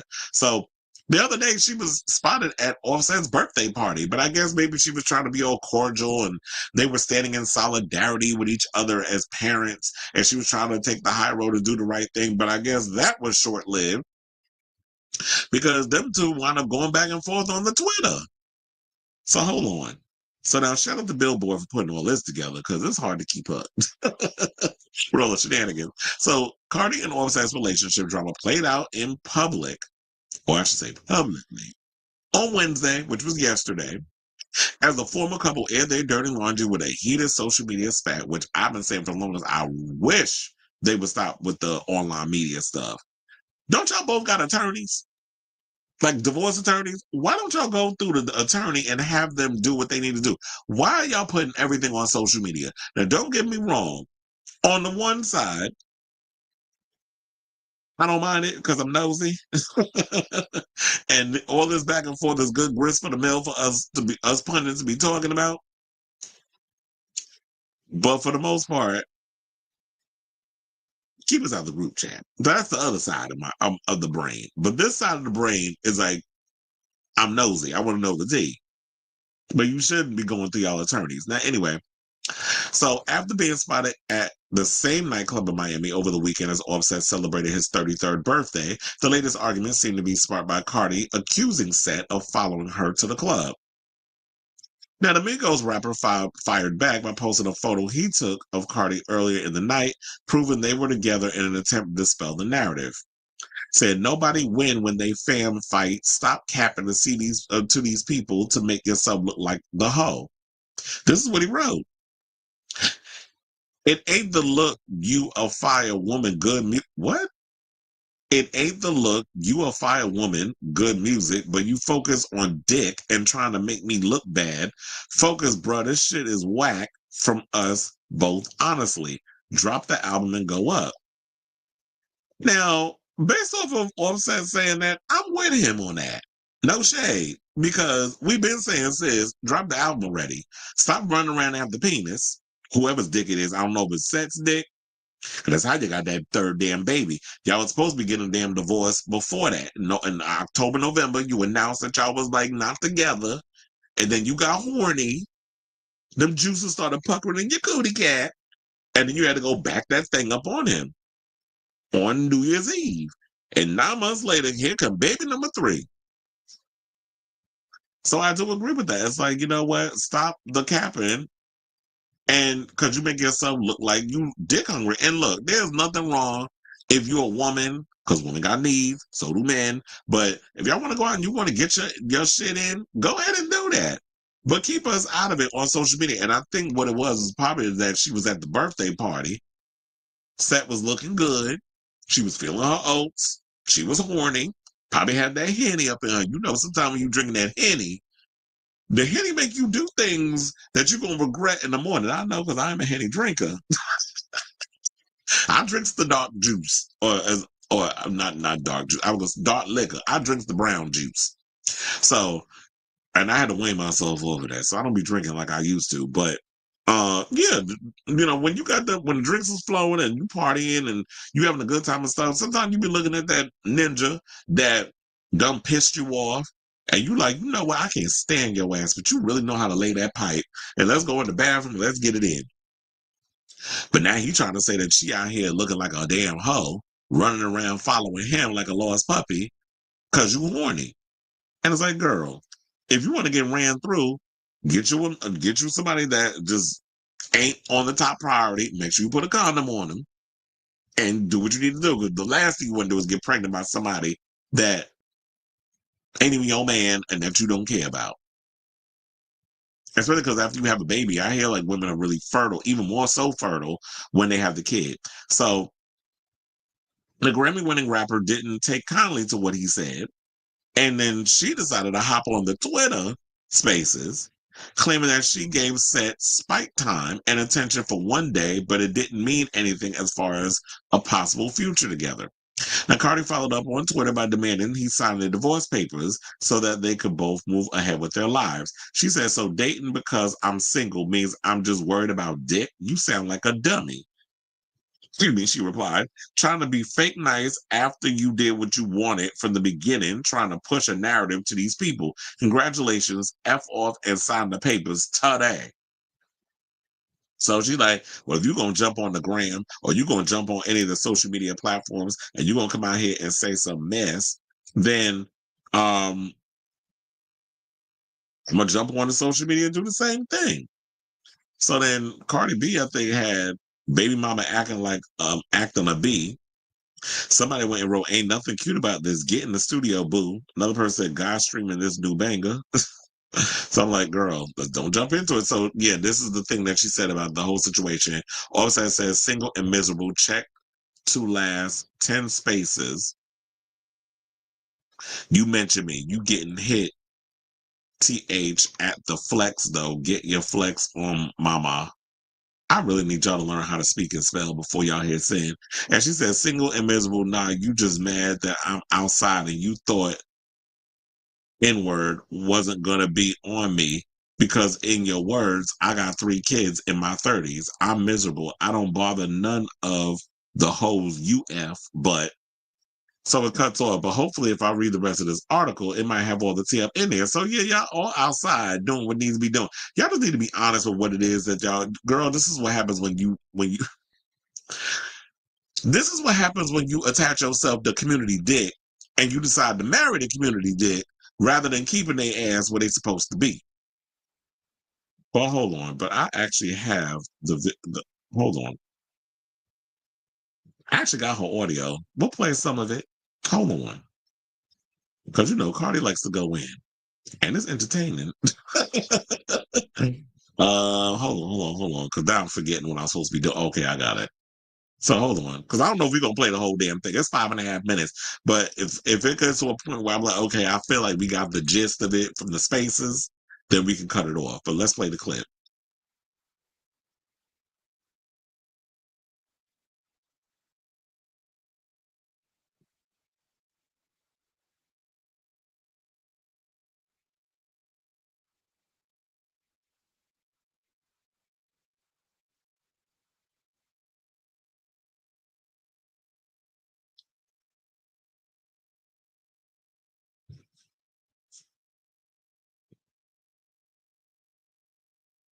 Was that it?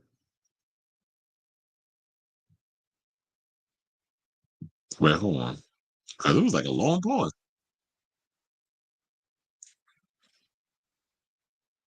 Girl.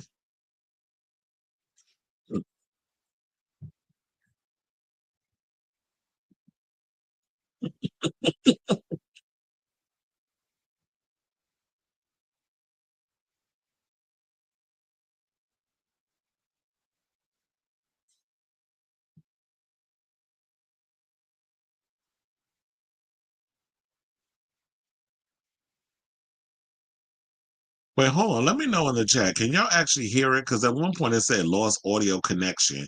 So I want to make sure that we get, because I remember that happened the last time and the audio went out. And I didn't know until after the live stream was done that it went out. But hold on. Let me see.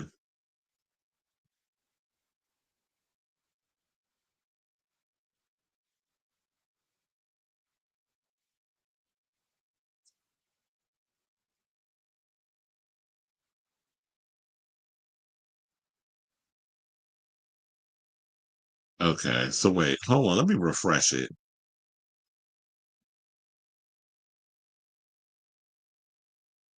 Because I was like, the damn audio, I noticed it went out. I was like, why are we doing that again? I'm glad somebody told me. Because I didn't want y'all to just be up in here hearing silence and nobody says anything. You know I could really violate in this bitch. So keep it fucking cute. Before I really start showing text messages for real. For real. Stop trying to make it seem to people like that we like that. Because you know we not like that. Can you hear it now?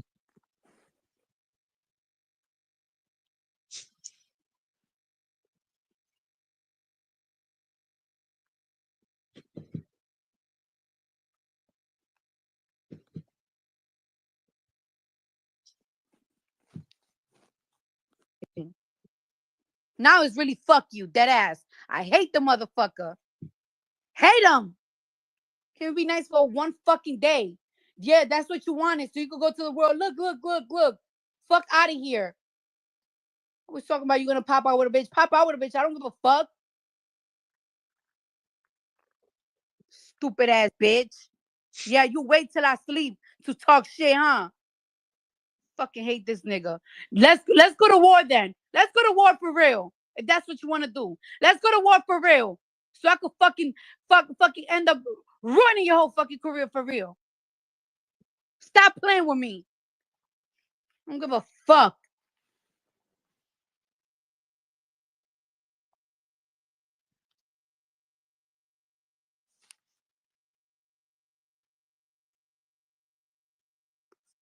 She's taking these long pauses.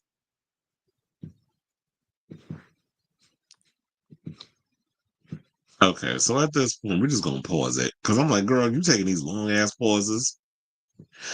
Yeah, whatever. So not Nikki laughing right now. I mean, it is a cackle, but it's like, girl, I really wish you would stop getting on the spaces, stop getting on the Twitter, because yeah, she did that too. And this is one of the other ones that she put where I read about the single, where he called her single and miserable. This is like the unclean version because it's like you see all this stuff up in there. So yeah, she's willing to go to war with him and all this other stuff. It's like, okay, I'm trying to be nice. I'm trying to do all the things where I'm trying to be a cordial woman, even though I can't stand your ass and you a bitch and you a bum, which he is. It's like Offset is community dick. Like, I don't know why you would think in your mind that you could marry community dick and you could change him into this debutante type of dude, like somebody who would be debonair and demure or whatever the case was. Like, he's not a sophisticated person. He's from the hood. He should have his ass there. And quiet as it's kept, I'm sure like he's probably feeling envious because Cardi, even though she ain't put out music in a month of Sundays, her cachet and her influence in the industry is way bigger than his. So the whole thing about y'all going back and forth, I do agree with Onyx on this, where it does feel very much like Cardi and Set going back and forth on Twitter. This does feel like PR, and that's probably why they continuing to do it. Maybe they don't mean it. I mean, Maybe it's just they be so in their emotions and they don't be thinking about it that way. But I really feel like, yeah, y'all know that this is definitely PR in your part. But I do feel like Cardi is at this point. You said you got a new album coming out in 2025. That should be your main focus. So sign the divorce papers. If not, you already know, get your lawyer to do what needs to be done. Just like as hard as you going for Tasha K to get you that damn money that she got hidden in offshore accounts, which I saw them break that down. Who was it? There was a couple of people that broke down. T.S. Madison, I think Amon Wiggins. There was a bunch of people that broke down. Apparently, Trashy K out here hiding money. And you flying down with the lawyer to follow the trail. If you could do all of that, going after that bald-headed McGilla gorilla looking bitch, then you could do the same damn thing when it comes to putting pause on this man, legal pause, not your actual pause, to get him to sign these damn papers, leave you the hell alone. And he went in also and was saying some stuff about co-parenting and all this stuff. I know I've seen that in one of the things. I don't know if it's oh damn, I am not trying to squint my eyes reading that. That he also said that he's revealing receipts that he and Cardi are very much sharing personal space without the kids, despite Cardi painting it like he's obsessed or stalking her. So painting space, man, like what? Y'all still out here hunching? I mean, I wouldn't put nothing past it because y'all have been kind of sexual with each other. And her excuse was the last time I just wanted some dick. So maybe now it's like people are tired of them being outside and doing all the other stuff and them going back and forth and just being like, Cardi, leave that man alone. You a donkey because you out here still throwing that silicone injected ass up on that man, and people are out here just laughing at you and calling you and looking at you like you damn boo boo the fool. So get us out the group chat. On one side, like I said earlier, I'm enjoying it because it's grist for the mill and stuff for us to talk about on here. But girl, you out here looking silly. And you got 3 kids. And think about how they gonna have to deal with all this mess when they gotta go to school and deal with the kids taunting them and all the other stuff. Because I saw a video of Fat Joe when he was making a comment about, I think he was talking about like the time when he and 50 Cent got into a beef and his son was in school. He said his son was was up fighting dudes all the time because they're like, yo, daddy a pussy and all this other stuff. And then his son having to fight people in school because of the stuff they say. So these kids do have to deal with the drama that y'all be putting out here thinking that it's cute or whatever. They got to deal with those repercussions. You know, it falls on the children when they're in school trying to get their education, minding their business, and your parent is a celebrity, and these kids think that they could just pop off at the mouth and say stuff. So you have to have hope and pray that your children, Culture and all of them, and Wade, when they, I don't even know if Culture's old enough to go to school. She probably is. But when she gets to that age, with her and her brother and the other baby, going in and out of the hallways and people saying stuff, that they're going to be up in there beating the crap out of each other to protect the reputation of their damn parents because they don't know how to keep their stuff off social media. So I said, oh, this say, what do y'all think of this story in regards to Cardi and everything I done said? Whatever your thoughts are, let me know in the comments down below.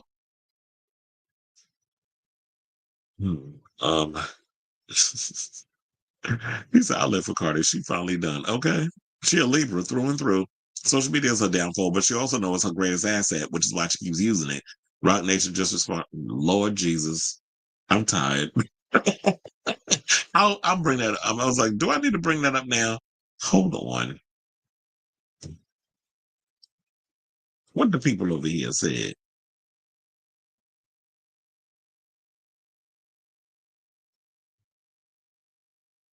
I was all saying one day. So this is all from like yesterday, but I'm like, maybe it's just, you said they just responded, so maybe it's too early when the article hasn't been written.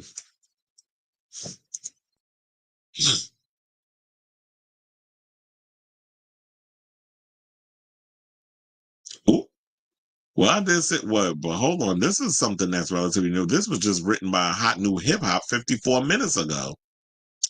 So there's someone by the name of Trent Out Loud, who's a YouTuber, is claiming that Jay-Z and Roc Nation are surveilling content creators for cease and desist. Child, don't send me one over here. I don't make the news, I just report it.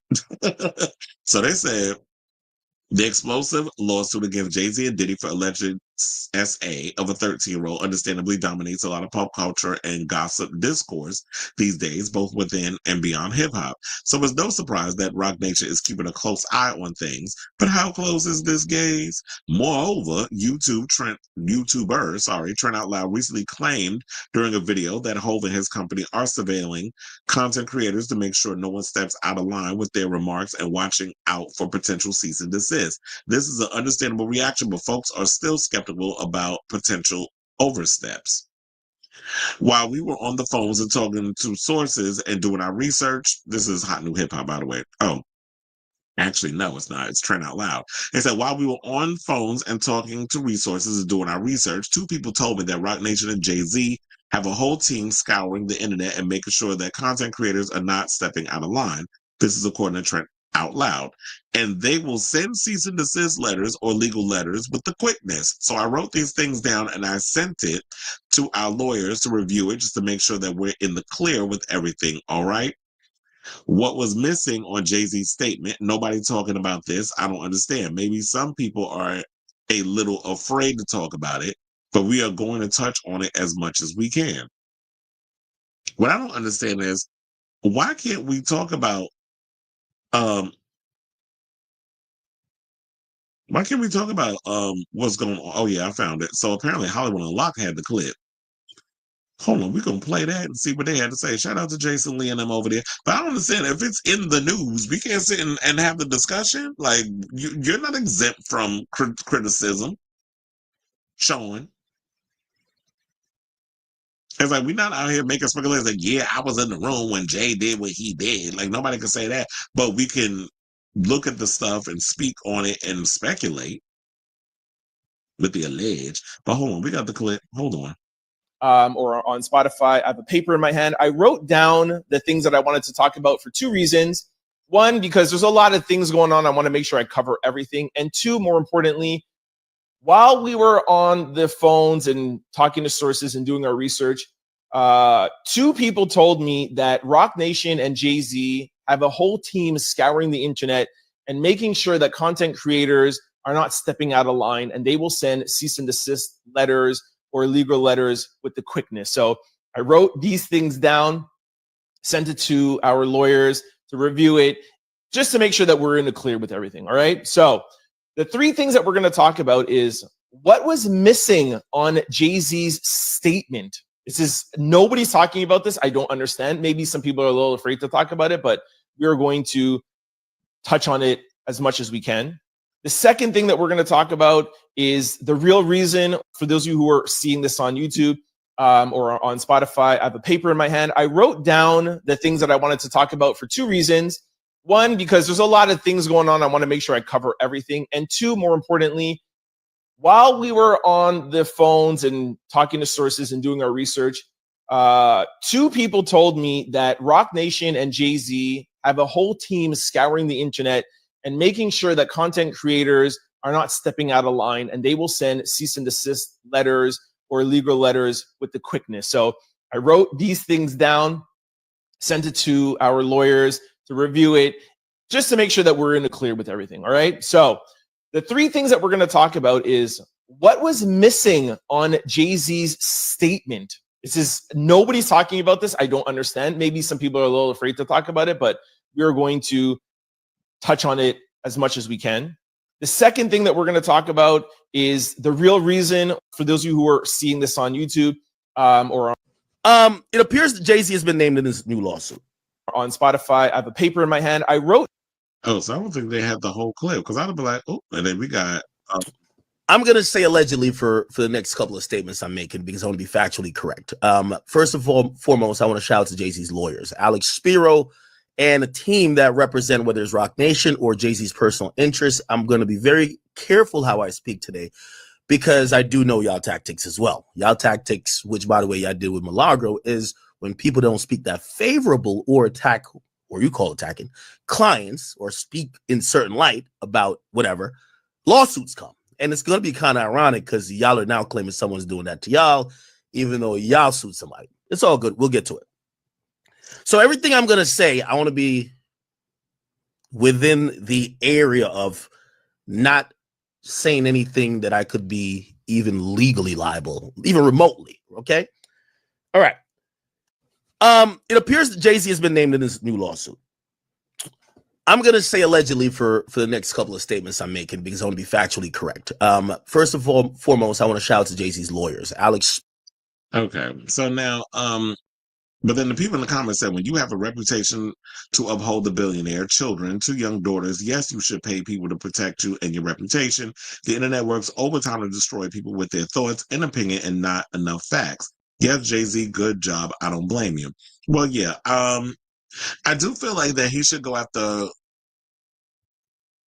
content creators who are just real who doing nasty work, or people that go on social media and start saying all kinds of crazy, oh yeah, that they in the Illuminati and they be worshiping the devil, and I seen them drinking the blood of children and that's how they got to be powerful where they are. Like if people gonna say off the cuff crazy stuff like that, then I totally get you going in. But if we're going through the legal stuff that is being put out from the legal team, from a Tony Buzbee, from these people who are making these accusations, and we're just speculating and going based off of what we read on that paper, I don't understand how you going after content creators for that. Now, I always said so many times over, we as content creators have a responsibility when it comes to reporting the news and the things that comes out of our mouths. So, and like I agree with this person that also said in the comments, and this is how I knew like my mouth was a weapon, and how that's better to use as instead of like pound people or beating people up.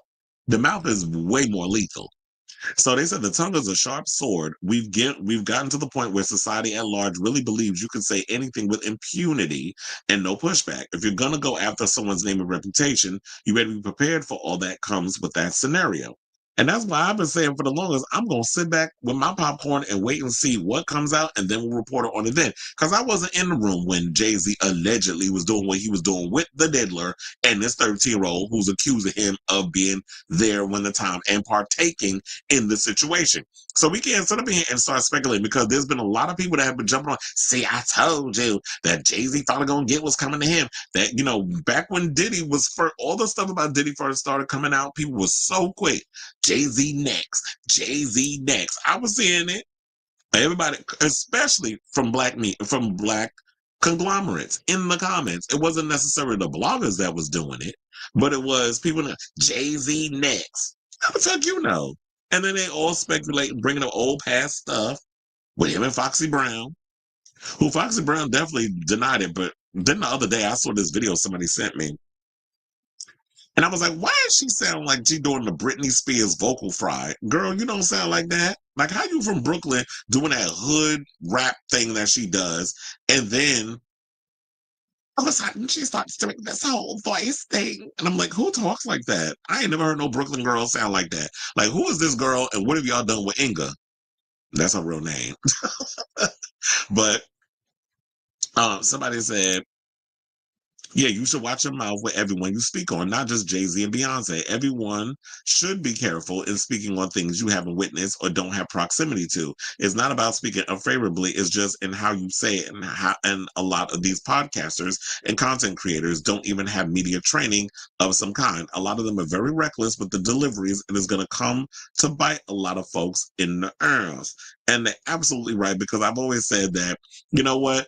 If we're going to go after people, let's go after them in the right way. But there is a responsibility, as you know, Uncle Ben says, and I always run with this: with great power comes great responsibility. And if you're going to be out here in these YouTube pundit gossip spaces, y'all have to be real careful with the stuff that comes out of y'all mouth. Y'all can't just be out here reckless and trying to destroy people's reputation. You see what happened to Trashy K with her mouth. And doing the whole thing with Cardi B, but she had to go around and pull a lot of people into her stuff, putting things in people's name, a husband name, a kid name, the uncle name, all this other stuff, pulling scam stunts and shows to hide money because Cardi trying to go after her ass, and so many others. Because she ain't just been sued by Cardi B. So that's why I was like, y'all need to be real careful with the stuff y'all say out here, and just can't be running off with y'all mouth because y'all want the clicks and the views. And like, you can throw a little read or something up in there to make it funny, but you also got to come with the facts. So I totally get what this person's saying. But Jay-Z lawyers is doing what they're supposed to do. But I did find it funny that Jay wasn't even really going after podcasters because how many shows Jaguar Wright went on saying all the stuff she was saying, and we ain't hear nothing from Rock Nation. But the minute she went over there and took her ass, the big head ass Piers Morgan show, and started rambling on about a bunch of damn nothing, and y'all sit there eating it up, then here come Jay-Z and them sick of their lawyers on her. Well, then you had Piers apologizing. So you ain't had no problem when she was on them black folks podcast, but you had a problem when she went on the white people's thing. And now that it's become bigger than what it is because, you know, the whole Jaguar Wright thing dissipated. We forgot about it. But now that Jay-Z's being dragged into accusations of the R word of a child who's a year older than his own Blue Ivy, his own daughter, Blue Ivy. Now he want to be, he's going into overtime as he should. But that doesn't necessarily mean that he's guilty. It's just y'all gotta be careful with the stuff y'all be saying here out in these streets. Okay, so he said these new artists are not channeling their emotions constructively. Use that rage for creative outline and make money from it. Yeah, Cardi keep giving the tea away for free when she should be channeling it into a damn song. First the henny from the fan, first the henny, then the fanny. Where back there? Okay, Vivica. Said Congress won't shut down. Everything is okay except for paying members. That was all that Elon wanted out, saying Congress shouldn't be poor. Okay, whatever. What does he know about poor? Being poor. He's a Nepo baby. Apparently, it would have been $200K for House members and $500K a member for Senate. And meanwhile, the rest of us is broke, right? Rumors are allegedly. That's what I heard. Allegedly, allegedly, allegedly. I mean, so did DJ Mr. C, man. He rest in peace. But anyway, what's the next? Oh, so let's go from one rapper to another. Let's talk about Megan Thee Stallion, who apparently is going in on. Look, she got her foot on Tory Lane's neck in regards of what's going on in regards of him in the latest with she's taking legal action against him, and he even dragged his father, Sunstar. I'm like, where the hell these names come from? Into the drama. So now on Tuesday, December 17th, USA Today reported that Megan filed a temporary restraining order in LA County Superior Court against Lanez for harassment, while also naming blogger Milagro Grams. I don't know who that is, but if y'all know, let me know in the comments. Now, reporter, shout out to her, Megan Cunniff, because she always gets the tea, revealed that Megan's legal team presented Zelle payment records. Shall I can't. In court, allegedly linking Tory Lane's father, Sunstar Peterson, to Grams. According to Cunniff, the record shows 6 payments totaling $3,000 made between October 28, 2020 and March 3rd, 2022, in amounts ranging from $200 to $1,000. Now, talk about a cheap damn date. I don't know how you as a pundit.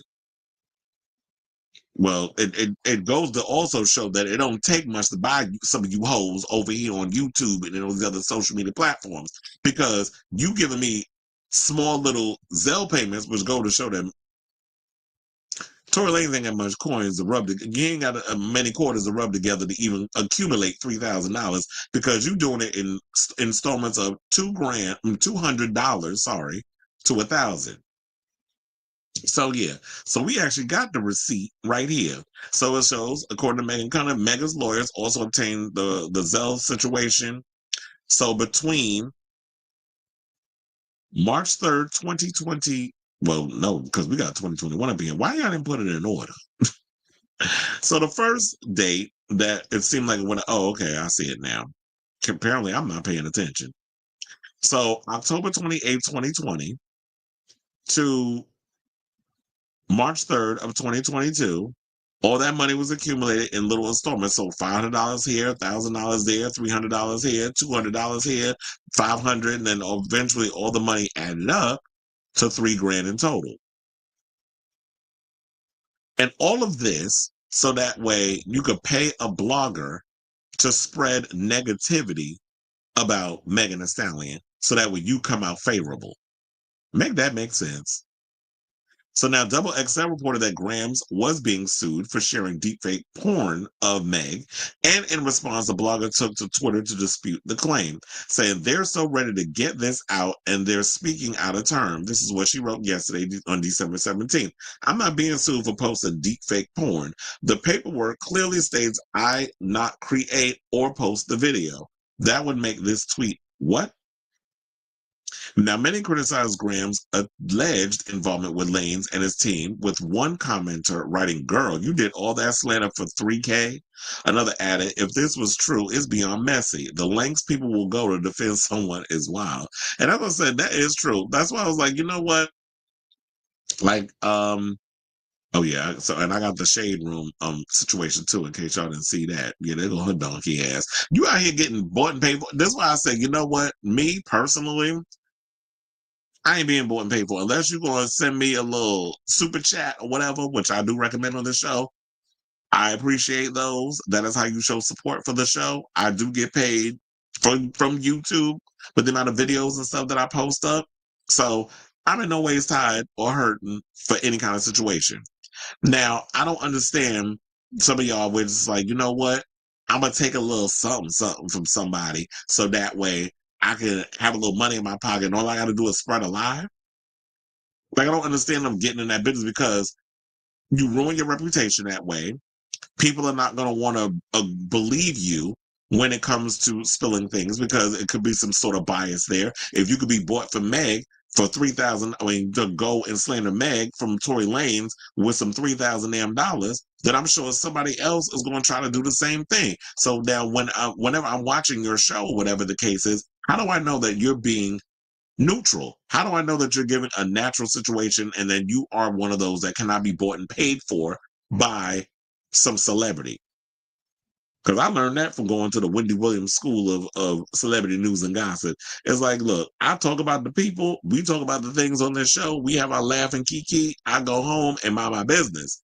Once I shut this laptop and all this other stuff and I cut all this show off, I'm going about my day. I don't care about them people out there. And then when I gotta mingle in those spaces, I'm sitting on ready. So you ain't gonna buy me unless you're willing to invest in my show and I can get sponsors and things. Now, some people over at the Shade Room said the following. One said, "I'm rolling with Milagro now. Who I think they need to look into being compensated is Megan Cunniff ever since that, well, they said every since, but this is why you need to proofread before you hit send. Ever since the Tory Lanez trial, and she was siding with Meg Thee Stallion and being buddy-buddy with the prosecution. Her posts are always being treated as law. But, well, you do know what Megan Cunniff does. What are you talking about? I swear there be bird brains in the damn chat that just be saying the dumbest ish.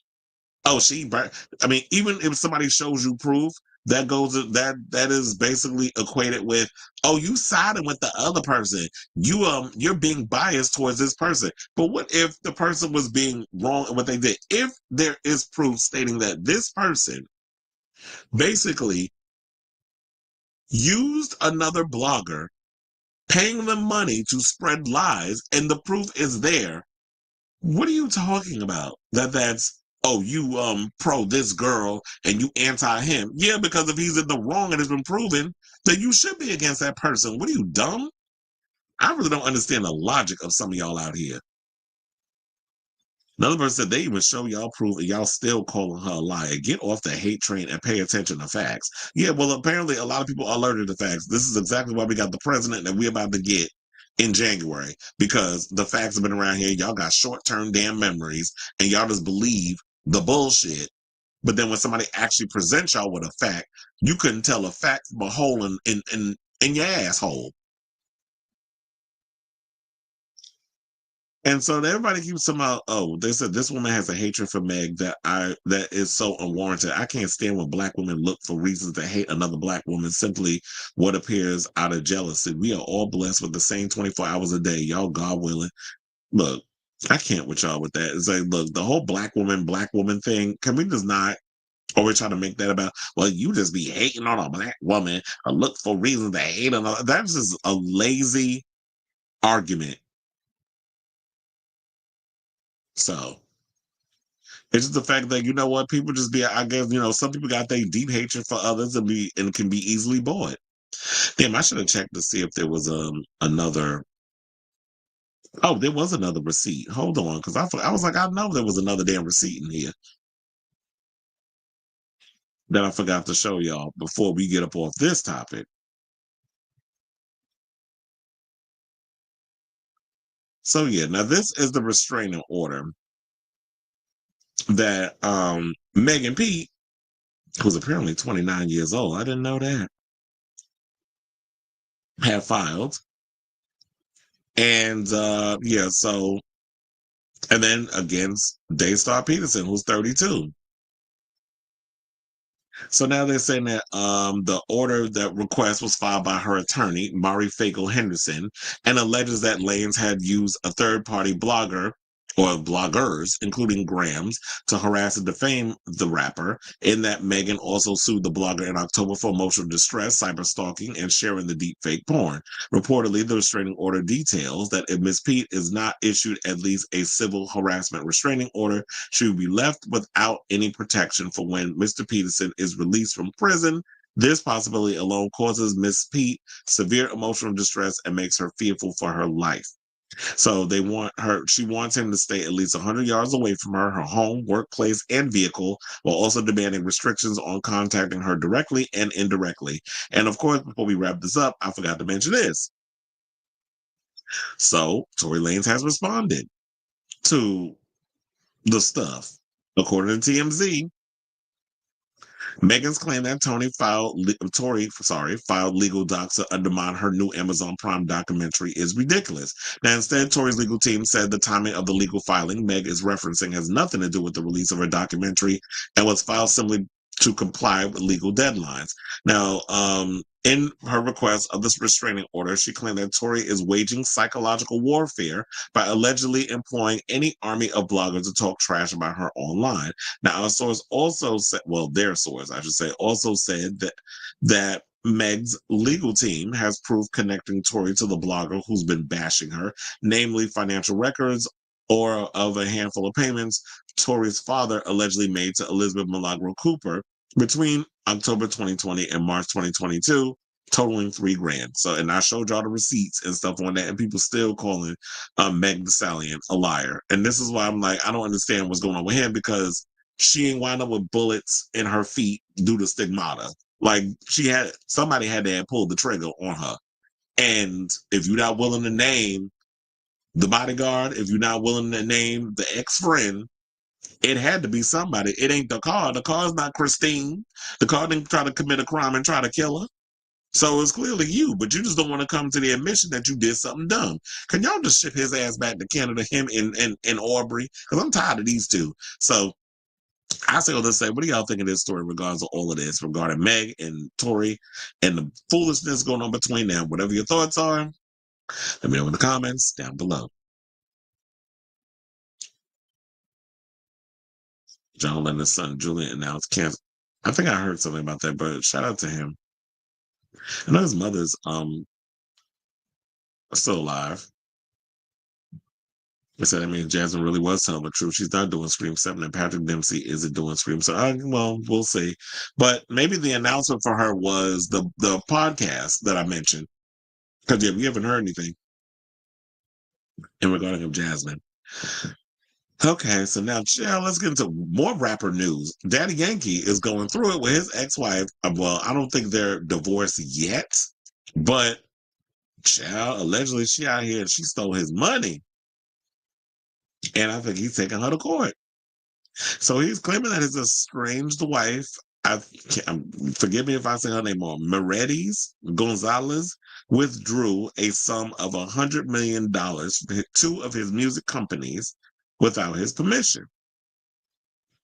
So, child, the people's out here. This is why I said you got to keep an eye on your damn coins, because you know these women will steal it, allegedly.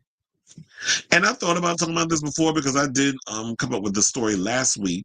I saw that Daddy Yankee had announced that he was getting a divorce, but I didn't think it was like a big deal. I felt like it probably would have been like a 2-second mention or mention in passing. But with all this extra stuff coming out, I'm like, ooh, now we got little, layers to add to the cake.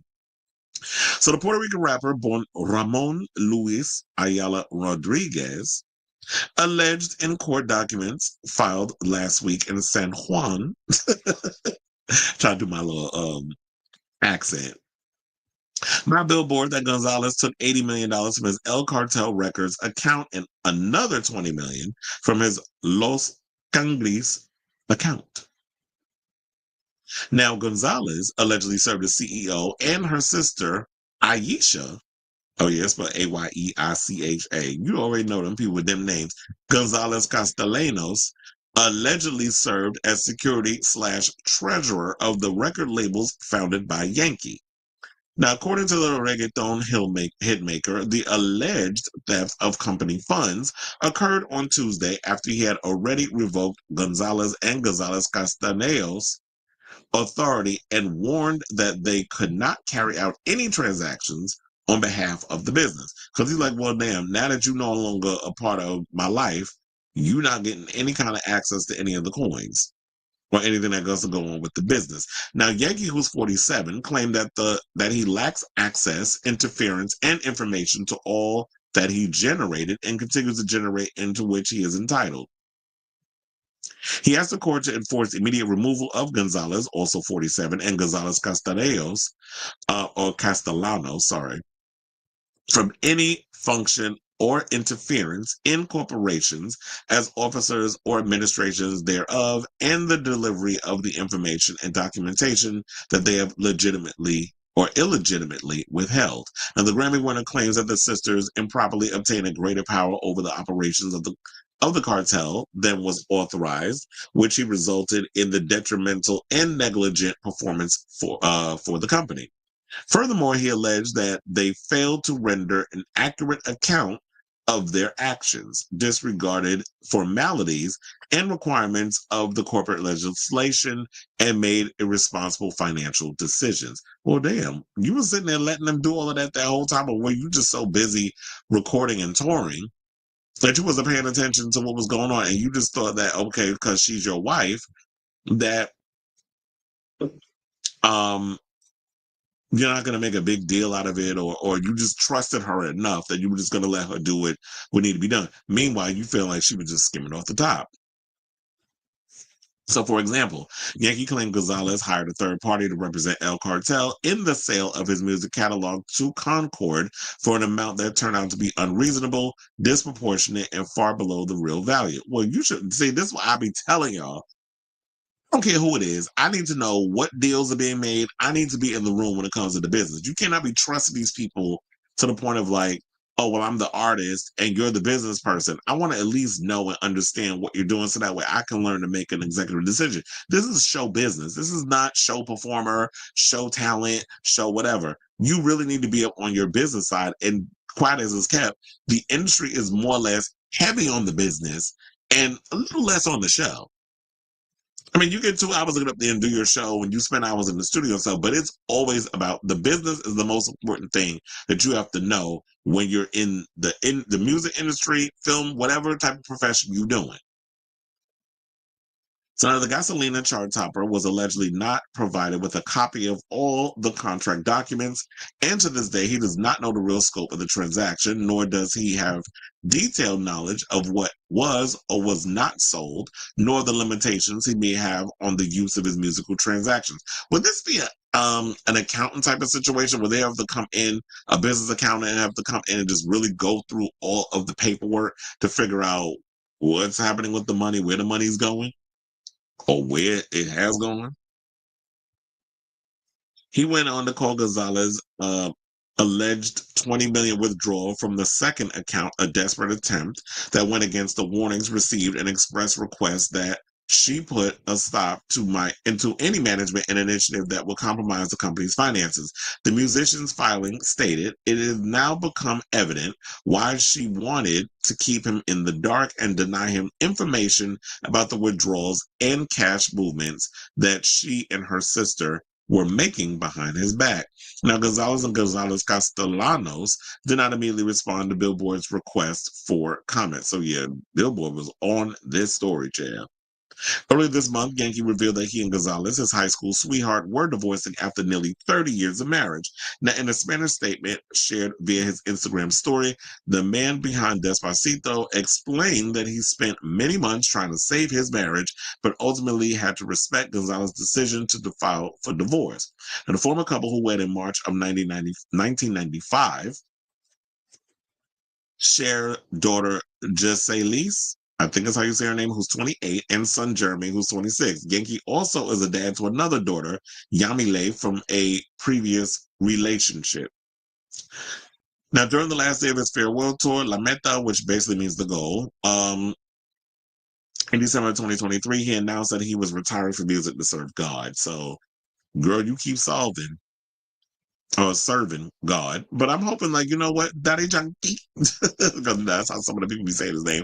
Hopefully, he gets his money. Oh, he was at the Fenty show, so hopefully, he gets his money. His wife is pretty kind of. She gives me basically like a lot of the Latinas I see that, you know, when they married to them celebrities, they get a little nip and tuck, keep them right and tight.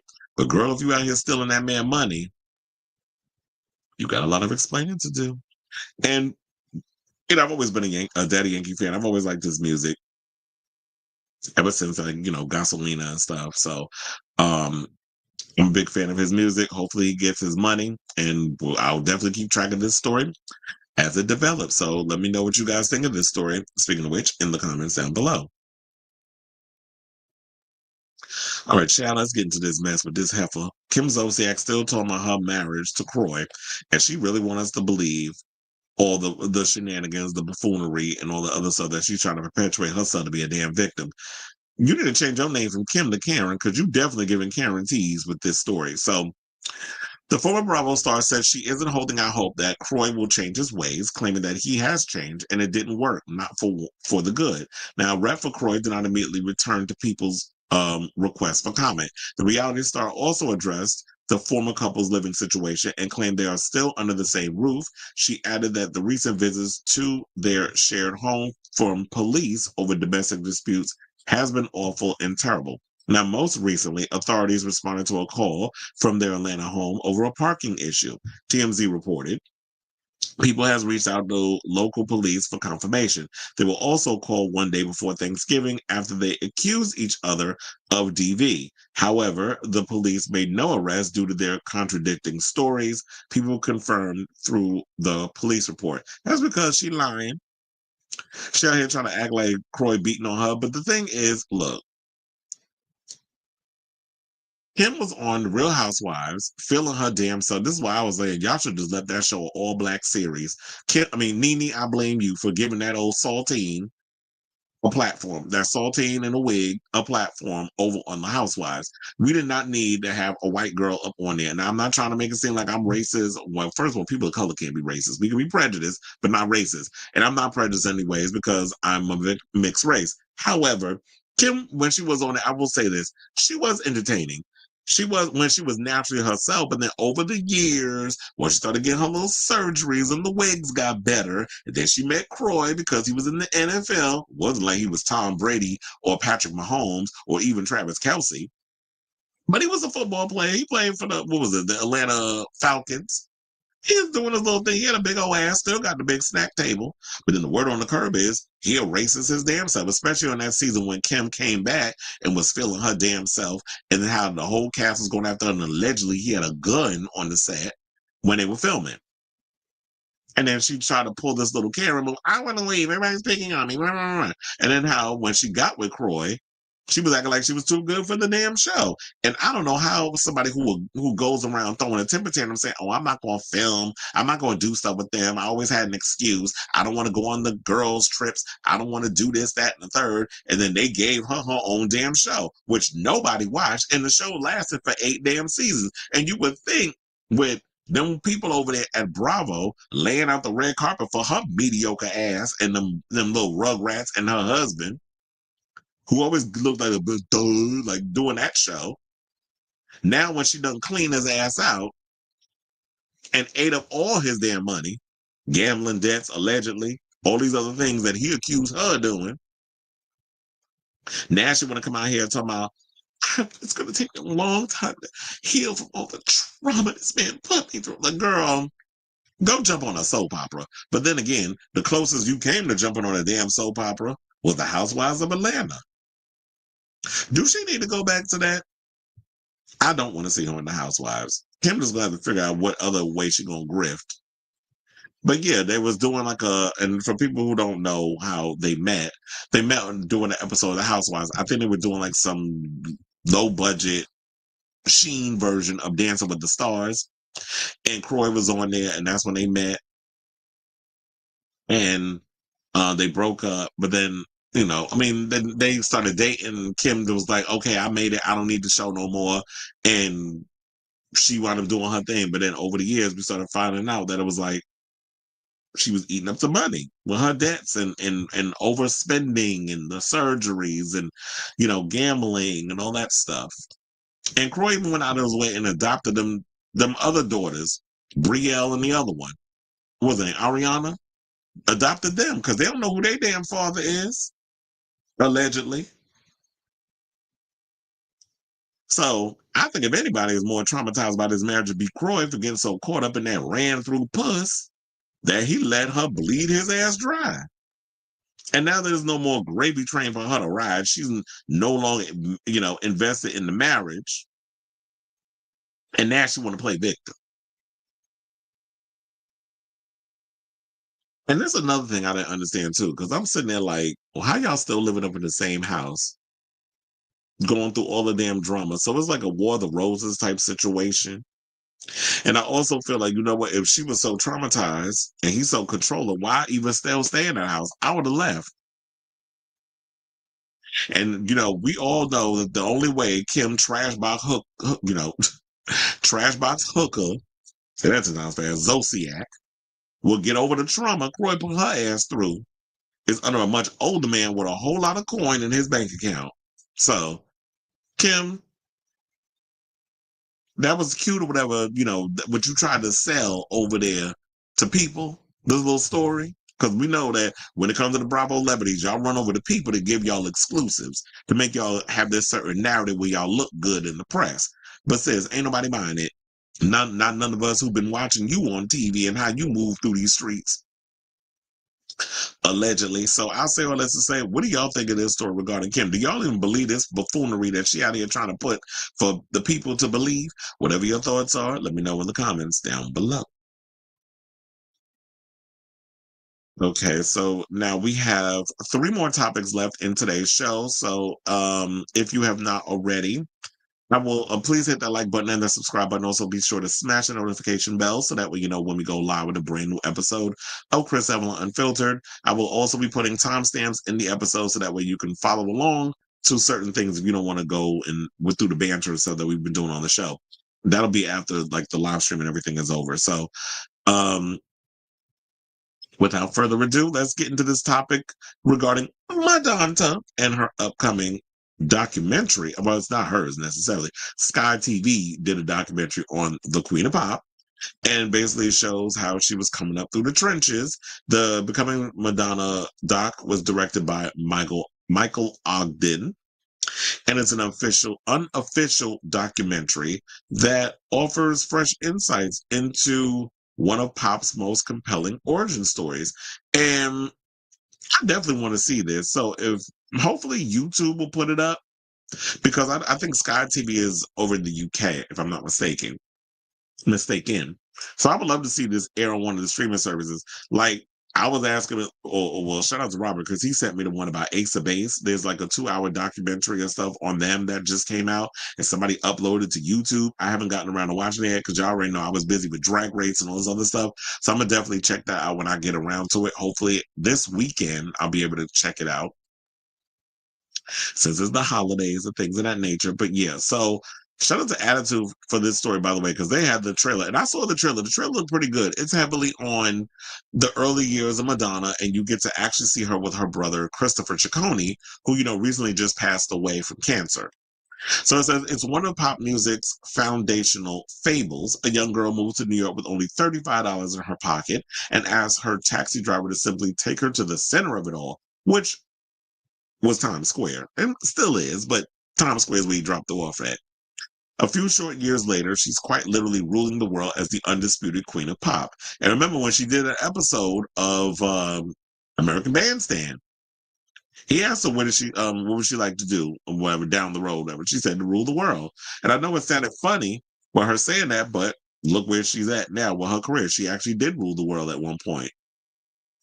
And now she's working 20 years later with Stuart Price, giving us a sequel of sorts to Confessions on the Dance Floor, which I'm excited for. But let's get into this. So they said if that didn't give it away, we are, of course, referring to the humble beginnings of Madonna. And now a new documentary aims to pull back the curtain on what has been described as one of the greatest origin stories in pop. Now, coming exclusive to Sky over the festive period, Becoming Madonna is an unofficial documentary directed by Michael Ogden, which uses archival footage built around newly uncovered audio tapes of then burgeoning starlet reflecting on her life and career. The trailer has just landed and it looks set to thrill both lifelong Madonna fans and those who have always wondered about the Ray of Light legend. Now, the film will feature rare video footage and never before seen images of the Like Virgin singer. Will track the years from 1978 to 1992. During this time, Madonna famously reinvented herself many times with a new wave rocker. From a new wave rocker to a less than virginal bride to the most shocking, controversial pop star of her day following the release of her notorious sex book in 1992. These years also included the star's tumultuous marriage to Sean Penn and relationship with silver screen icon Warren Beatty. Because remember at one point she did date Warren Beatty. Their relationship isn't that John Paul Gaultier behind her in this picture? Warren Beatty and her dated back when she was doing Truth or Dare. That was fairly entertaining situation. They also said the documentary will also deep dive into some of the tragic events which shaped her, including the death of her mother in early childhood and later the deaths of dance teacher Christopher Flynn and close friend Martin Burgoyne, I think is how you say that, Martin Burgoyne, at the height of the AIDS epidemic. Now, in addition to these audio tapes of the material girl herself, the documentary also includes intimate recordings with those closest to her during her heady early days in New York City, including some who have never been interviewed for a documentary before. Whilst it's not yet known exactly who those voices are, one voice which many Madonna fans will instantly recognize in the trailer is that of her late brother, Christopher Ciccone. Now, Christopher, who served as her backup dancer in the earliest music videos and performances before ultimately going on to act as art director for the star's legendary Blonde Ambition tour, can be heard in the trailer telling an interviewer she was our mother's namesake. It either crushes you or it elevates you. Well, we saw it did the latter. To hear Ciccone's voice is especially poignant in the wake of his recent passing earlier this year after he lost his battle with pancreatic cancer. Though inseparable in their early days, the pair's relationship famously became strained following her marriage to Guy Ritchie, and they were estranged for a number of years after the after the publication of Ciccone's tell-all memoir, Life of My Sister Madonna. And no shade, but as much as I love you, I'm down to I do have Christopher's book. From the Goodwill, actually. Earlier this year, in a moving tribute to Christopher following his death, Madonna wrote on Instagram about her late brother, saying that he had impeccable taste and a sharp tongue, which he sometimes used against me, but I always forgave him. Well, when you come after the homosexuals, we come with a nicey tongue. And then it's like, you know what? He's an asshole. He would, he could slice, through ice with that tongue. But that's my brother and I love him. So I'm definitely curious. I want to see this. Hopefully, and with YouTube, they're always pretty good at releasing stuff like this up on the social media on their situation, because there was even this thing I wanted to see with Adam Lambert when he was interviewing a lot of the queer pioneers that came before him. That popped up on YouTube and I was able to see it. So I'm sure this will pop up there too. But if you guys are interested, those who have access to Sky documentaries, and now they said that Becoming Madonna will air on December 30th. So the day before New Year's Eve, actually. So that's when it's coming out. I'll see if I can get to see it, and we'll talk about it. We might have to we'll talk about it at the top of the damn year, January. So I said to say, what do you think of this story? You guys excited to see this new documentary becoming Madonna when it drops on December 30th? Whatever your thoughts are, let me know in the comments down below. Okay, Robert says Gaga's getting dragged for including Die with a Smile. Oh, is she? So it's so obvious to help the album get a RIAA certification and say we have an organic streaming hit. Daddy Yankee stole reggaeton music and his wife stole his money. Here you go. But wait, let me see. Is there even a story regarding that out with Lady Gaga?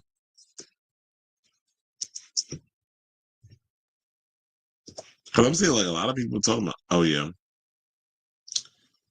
They said that she details LG7 Die with a Smile is a huge part of new album. And then I saw like it says that yeah, I'm seeing like the articles are popping up now that it says it's gonna be up on the thing. She also talked about all the DJs that she collaborated with on this record. Bitch, hold on. She worked with Gesaffelstein. Okay, so I already know what this album's gonna give because I listened to I listen to him. Gesaffelstein, I don't know if you ever heard his stuff. Damn, I'm trying to remember what I think he did a song that's on one of the songs that's actually used in John Wick 4.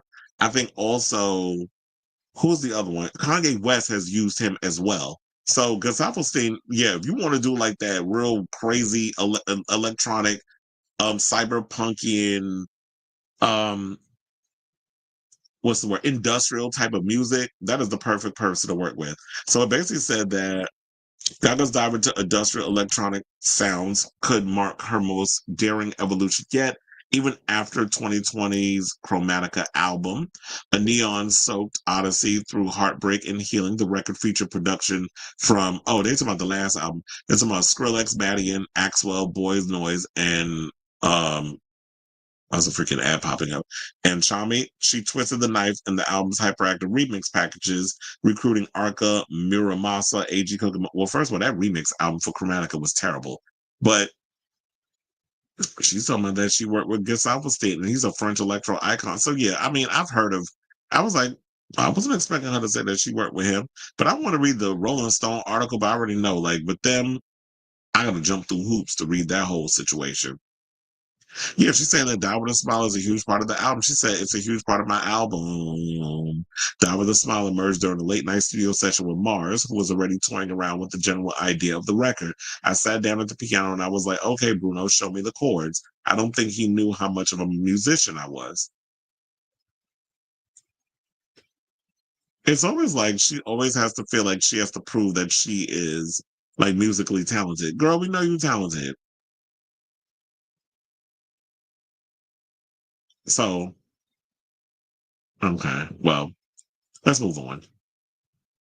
But yeah, so but you talking about the people is dragging over. It's like, yes, that don't need to be a part of the album. It really doesn't.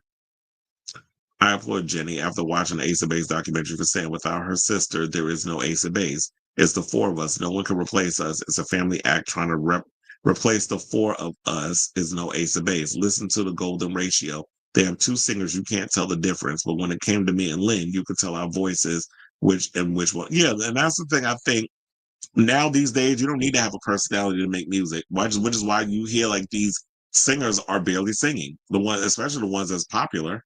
But yeah, when you listen to Ace of Base, you could definitely tell which one was Jenny, which one was Lynn when they were singing. So, but I'll definitely check that out. If not today, this weekend. Okay, so let's get to some gay news. And let's talk about Lukas Gage, who is starting to warm my heart a little bit. I remember at one point I didn't really particularly care for him. And it could have been because he was married to Chris Appleton at the time. And you know, anything associated with the Kardashians, I just be like, look. But I'm starting to like him. And then I saw this recent post where he was making out with one of the new actresses that's in Scream 7. Damn, I forgot her damn name. The one that I was like, oh, she was from Mean Girls. The one I just signed on to, y'all let me know in the chat, because I know like you had to tell me the name the other day. And I thought it was one of the other actresses that was in Mean Girls. But anyway, so he's opening up about the witch hunt over straight actors playing gay roles because, you know, he was saying that some sort of way he was kind of forced out of the closet when he was in White Lotus. That people thought that he was just some straight guy, yet again, taking on a gay role. Sidebar, there was a guy that was one of the pit crew at the RuPaul's Drag Race after party that I went to after the premiere. One of the guys that was there, body was on point. He was hot. And I'm looking at him, I'm like, why does it look like Lukas Gage? He literally looked like him. And I was like, well, Lukas Gage, I don't think is ugly. I actually I liked him in Smile too. I thought it was fun in that role. So even though it was a brief part, but I like what he brought to that part. Now, an exclusive interview with the new issue of Attitude in which Gage appears on the cover, he explained that after his star-making performance as a hotel worker, Dylan, who famously had his ass eaten by Murray Bartlett's character Armand on White Lotus, as I said before, he came under fire with viewers who assumed that he was a heterosexual. Now, when I did come out, my friends and family knew I wanted to keep it sacred for myself. I felt like I didn't need to prove anything to anyone. This is what he basically told Attitude. But I was also dealing with people coming for me being like, why is he still in a gay role? He's just a straight guy. How dare he? Blah, blah, blah. So yeah. And then he went on to say, so there's the cover in case y'all wanted to see that. Now, on where he personally stands on the topic of straight actors and gay roles, and this is why I always say, like, I actually like hearing from the gays or people in that world who understand and want to bring and like give the nuance to it. I'd rather hear from them than some straight person because it's like I feel like the straight people is like, oh, you're just an actor, you know, I'm just playing a part. But I feel like because gays are more or less denied certain parts or whatever because they're not believable as playing straight. Would you have that conversation on the show before as well? Back when Lance Bass came out or was forced out in so many ways because he was out of the closet and publicly, he lost out on a lead part on a sitcom that was supposed to go to the CW, and he was supposed to play a straight guy. And they were like, well, you're not believable because now everybody knows you're gay. Nobody's going to believe that you can play this straight actor or this straight character. And I'm like, it's acting.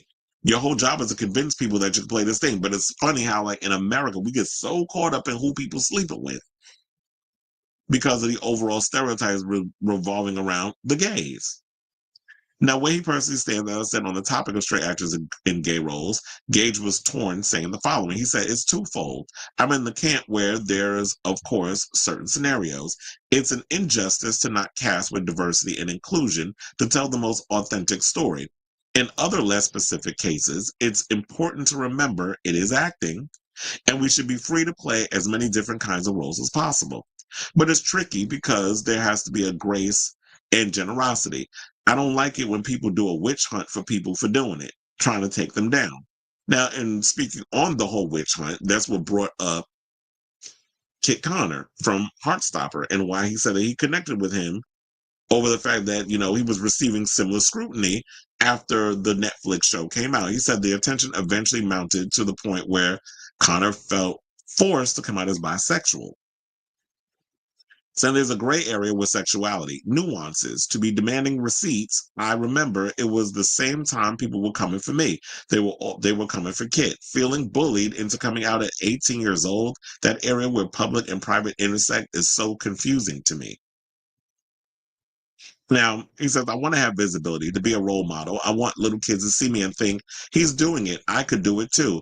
But it's also the thing Tina Fey said. Authenticity is expensive. Things that are private and sacred to you are valuable. You don't want it all out there. And then he also went on to say, I haven't met Kit in person, just online. I'd love to one day. And now he's about to be in a horror movie coming out called Companion that comes out in 2025. And then he said, and then the adverse reaction to it all. I felt for him. With my experience in that situation, I felt like I reached a point where I just became like, it was a big fuck you to everybody. I was like, all right, I'm going to be completely out there, be in your face, annoying about it.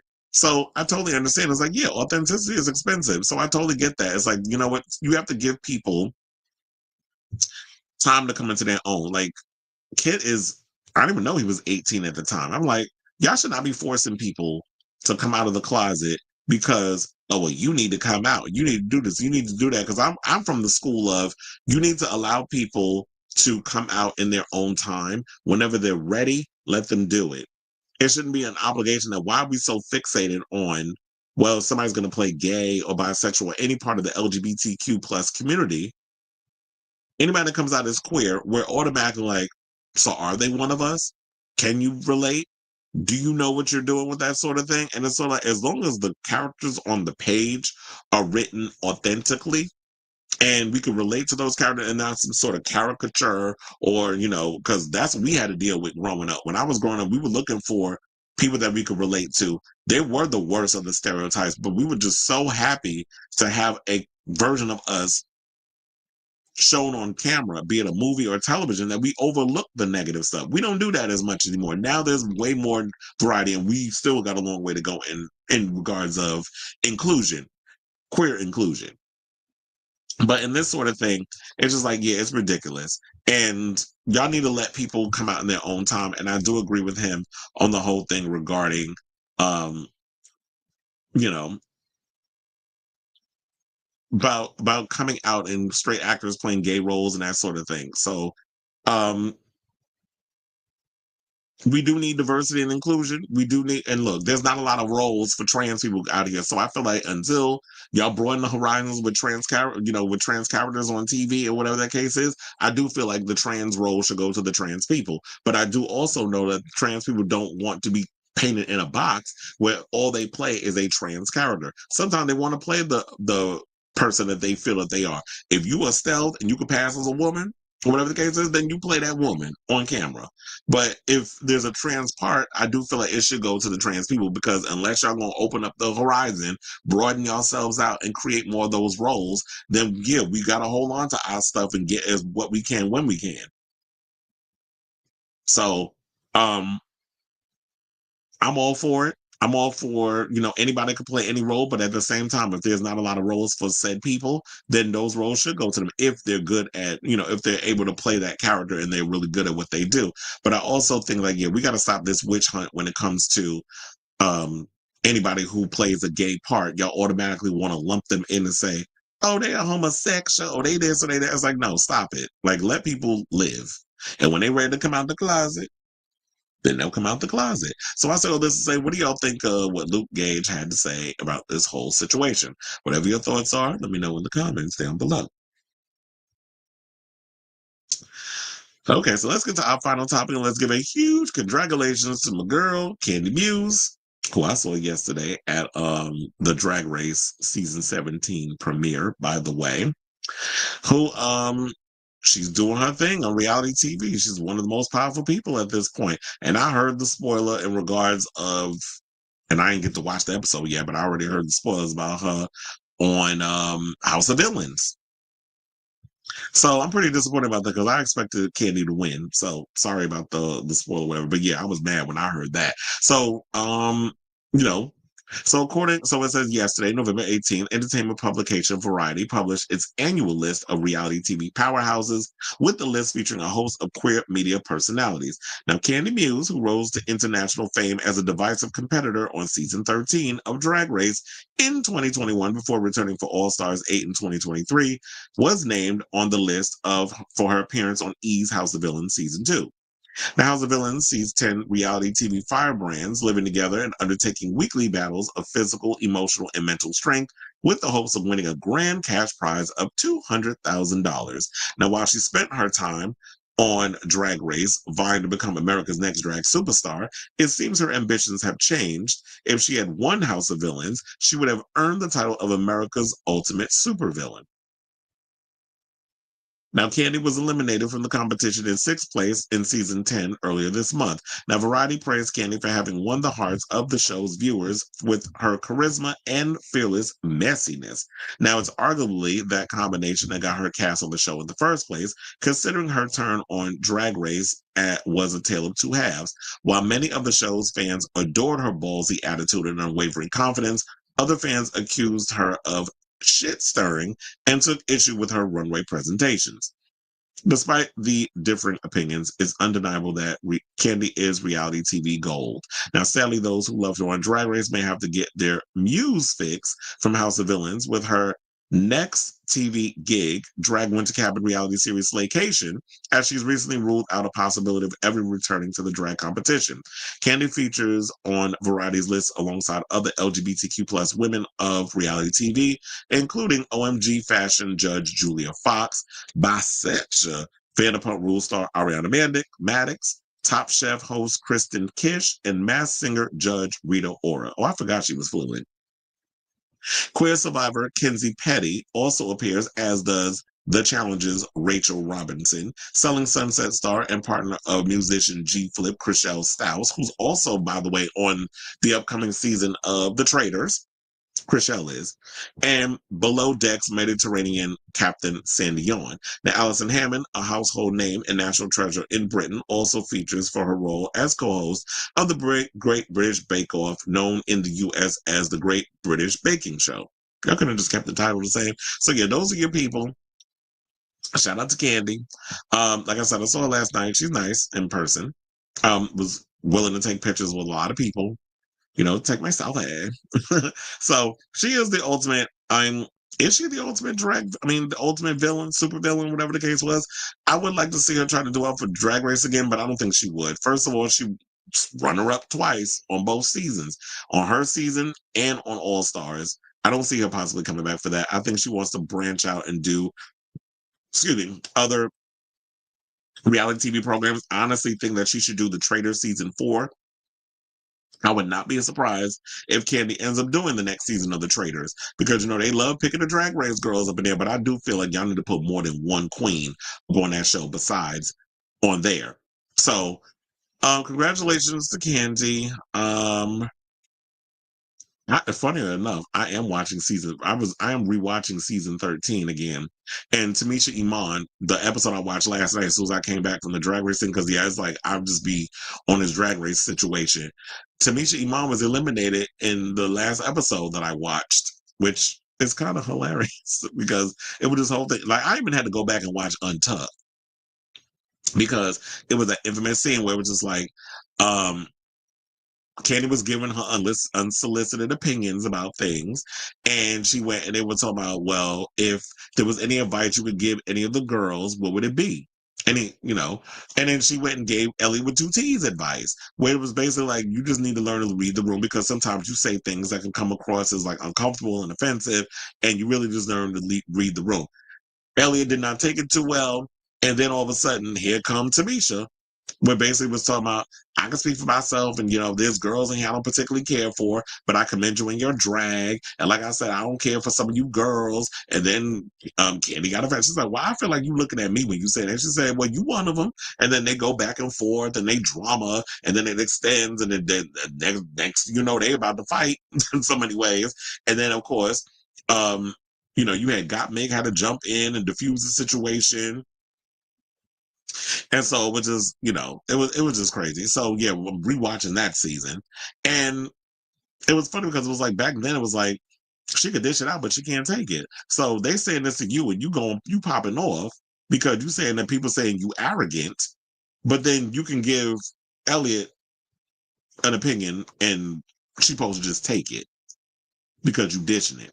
So it's just funny how, like, in the episode, it just felt like a whole, you could dish it out but can't take it, and that was kind of the vibe. But I'm like, hopefully, I will say, while Kandy does make good TV, I hope that she has matured a lot since Drag Race, because a lot of people like to hold grudges, and a lot of people like to think that the way you were in that season of Drag Race, that you're in a time capsule and you are always that same person forever. Now, some of the other people that they had in that list, they had who do I know that's up in here? So I saw Lisa Barlow from Real Housewives of Salt Lake City, who I know one of my friends ended up getting into it on with her on social media, even to the point where she decided to try to drag Andy Cohen into the conversation by tagging him. So we got Garcelle Bouvet, Giselle Bryant, Trishelle Canatella from The Challenge, and she was on The Traitors last season too. Then we got Brittany Cartwright, who I think has a baby with Jax. Dolores Catania, who's on the new season of The Traitors also. We saw Julia Fox, saw Melissa George. I also saw, Sammy Giancola from Jersey Shore is up in there. I did see Phaedra Parks is in there. Allison Holker, who was married to Twitch, who basically took his own life. Yeah, so that's basically the whole list. We don't have to go through the whole thing. Yeah, they had Candy Muse, Phaedra Parks, and they got somebody up in here from Survivor. But anyway, so yeah, that's the list. And that's all I got on this story. So let me know what you guys think of this story with Kandy being one of the most powerful queens in reality TV. So let me know what your thoughts are in the comments down below.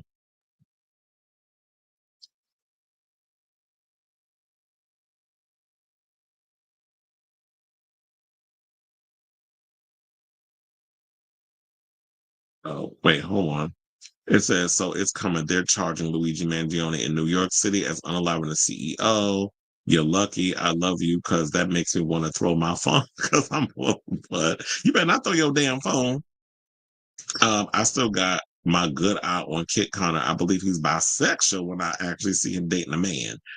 And yes, I will definitely, we definitely going, we outside. We're going to go see Drag the Musical tomorrow.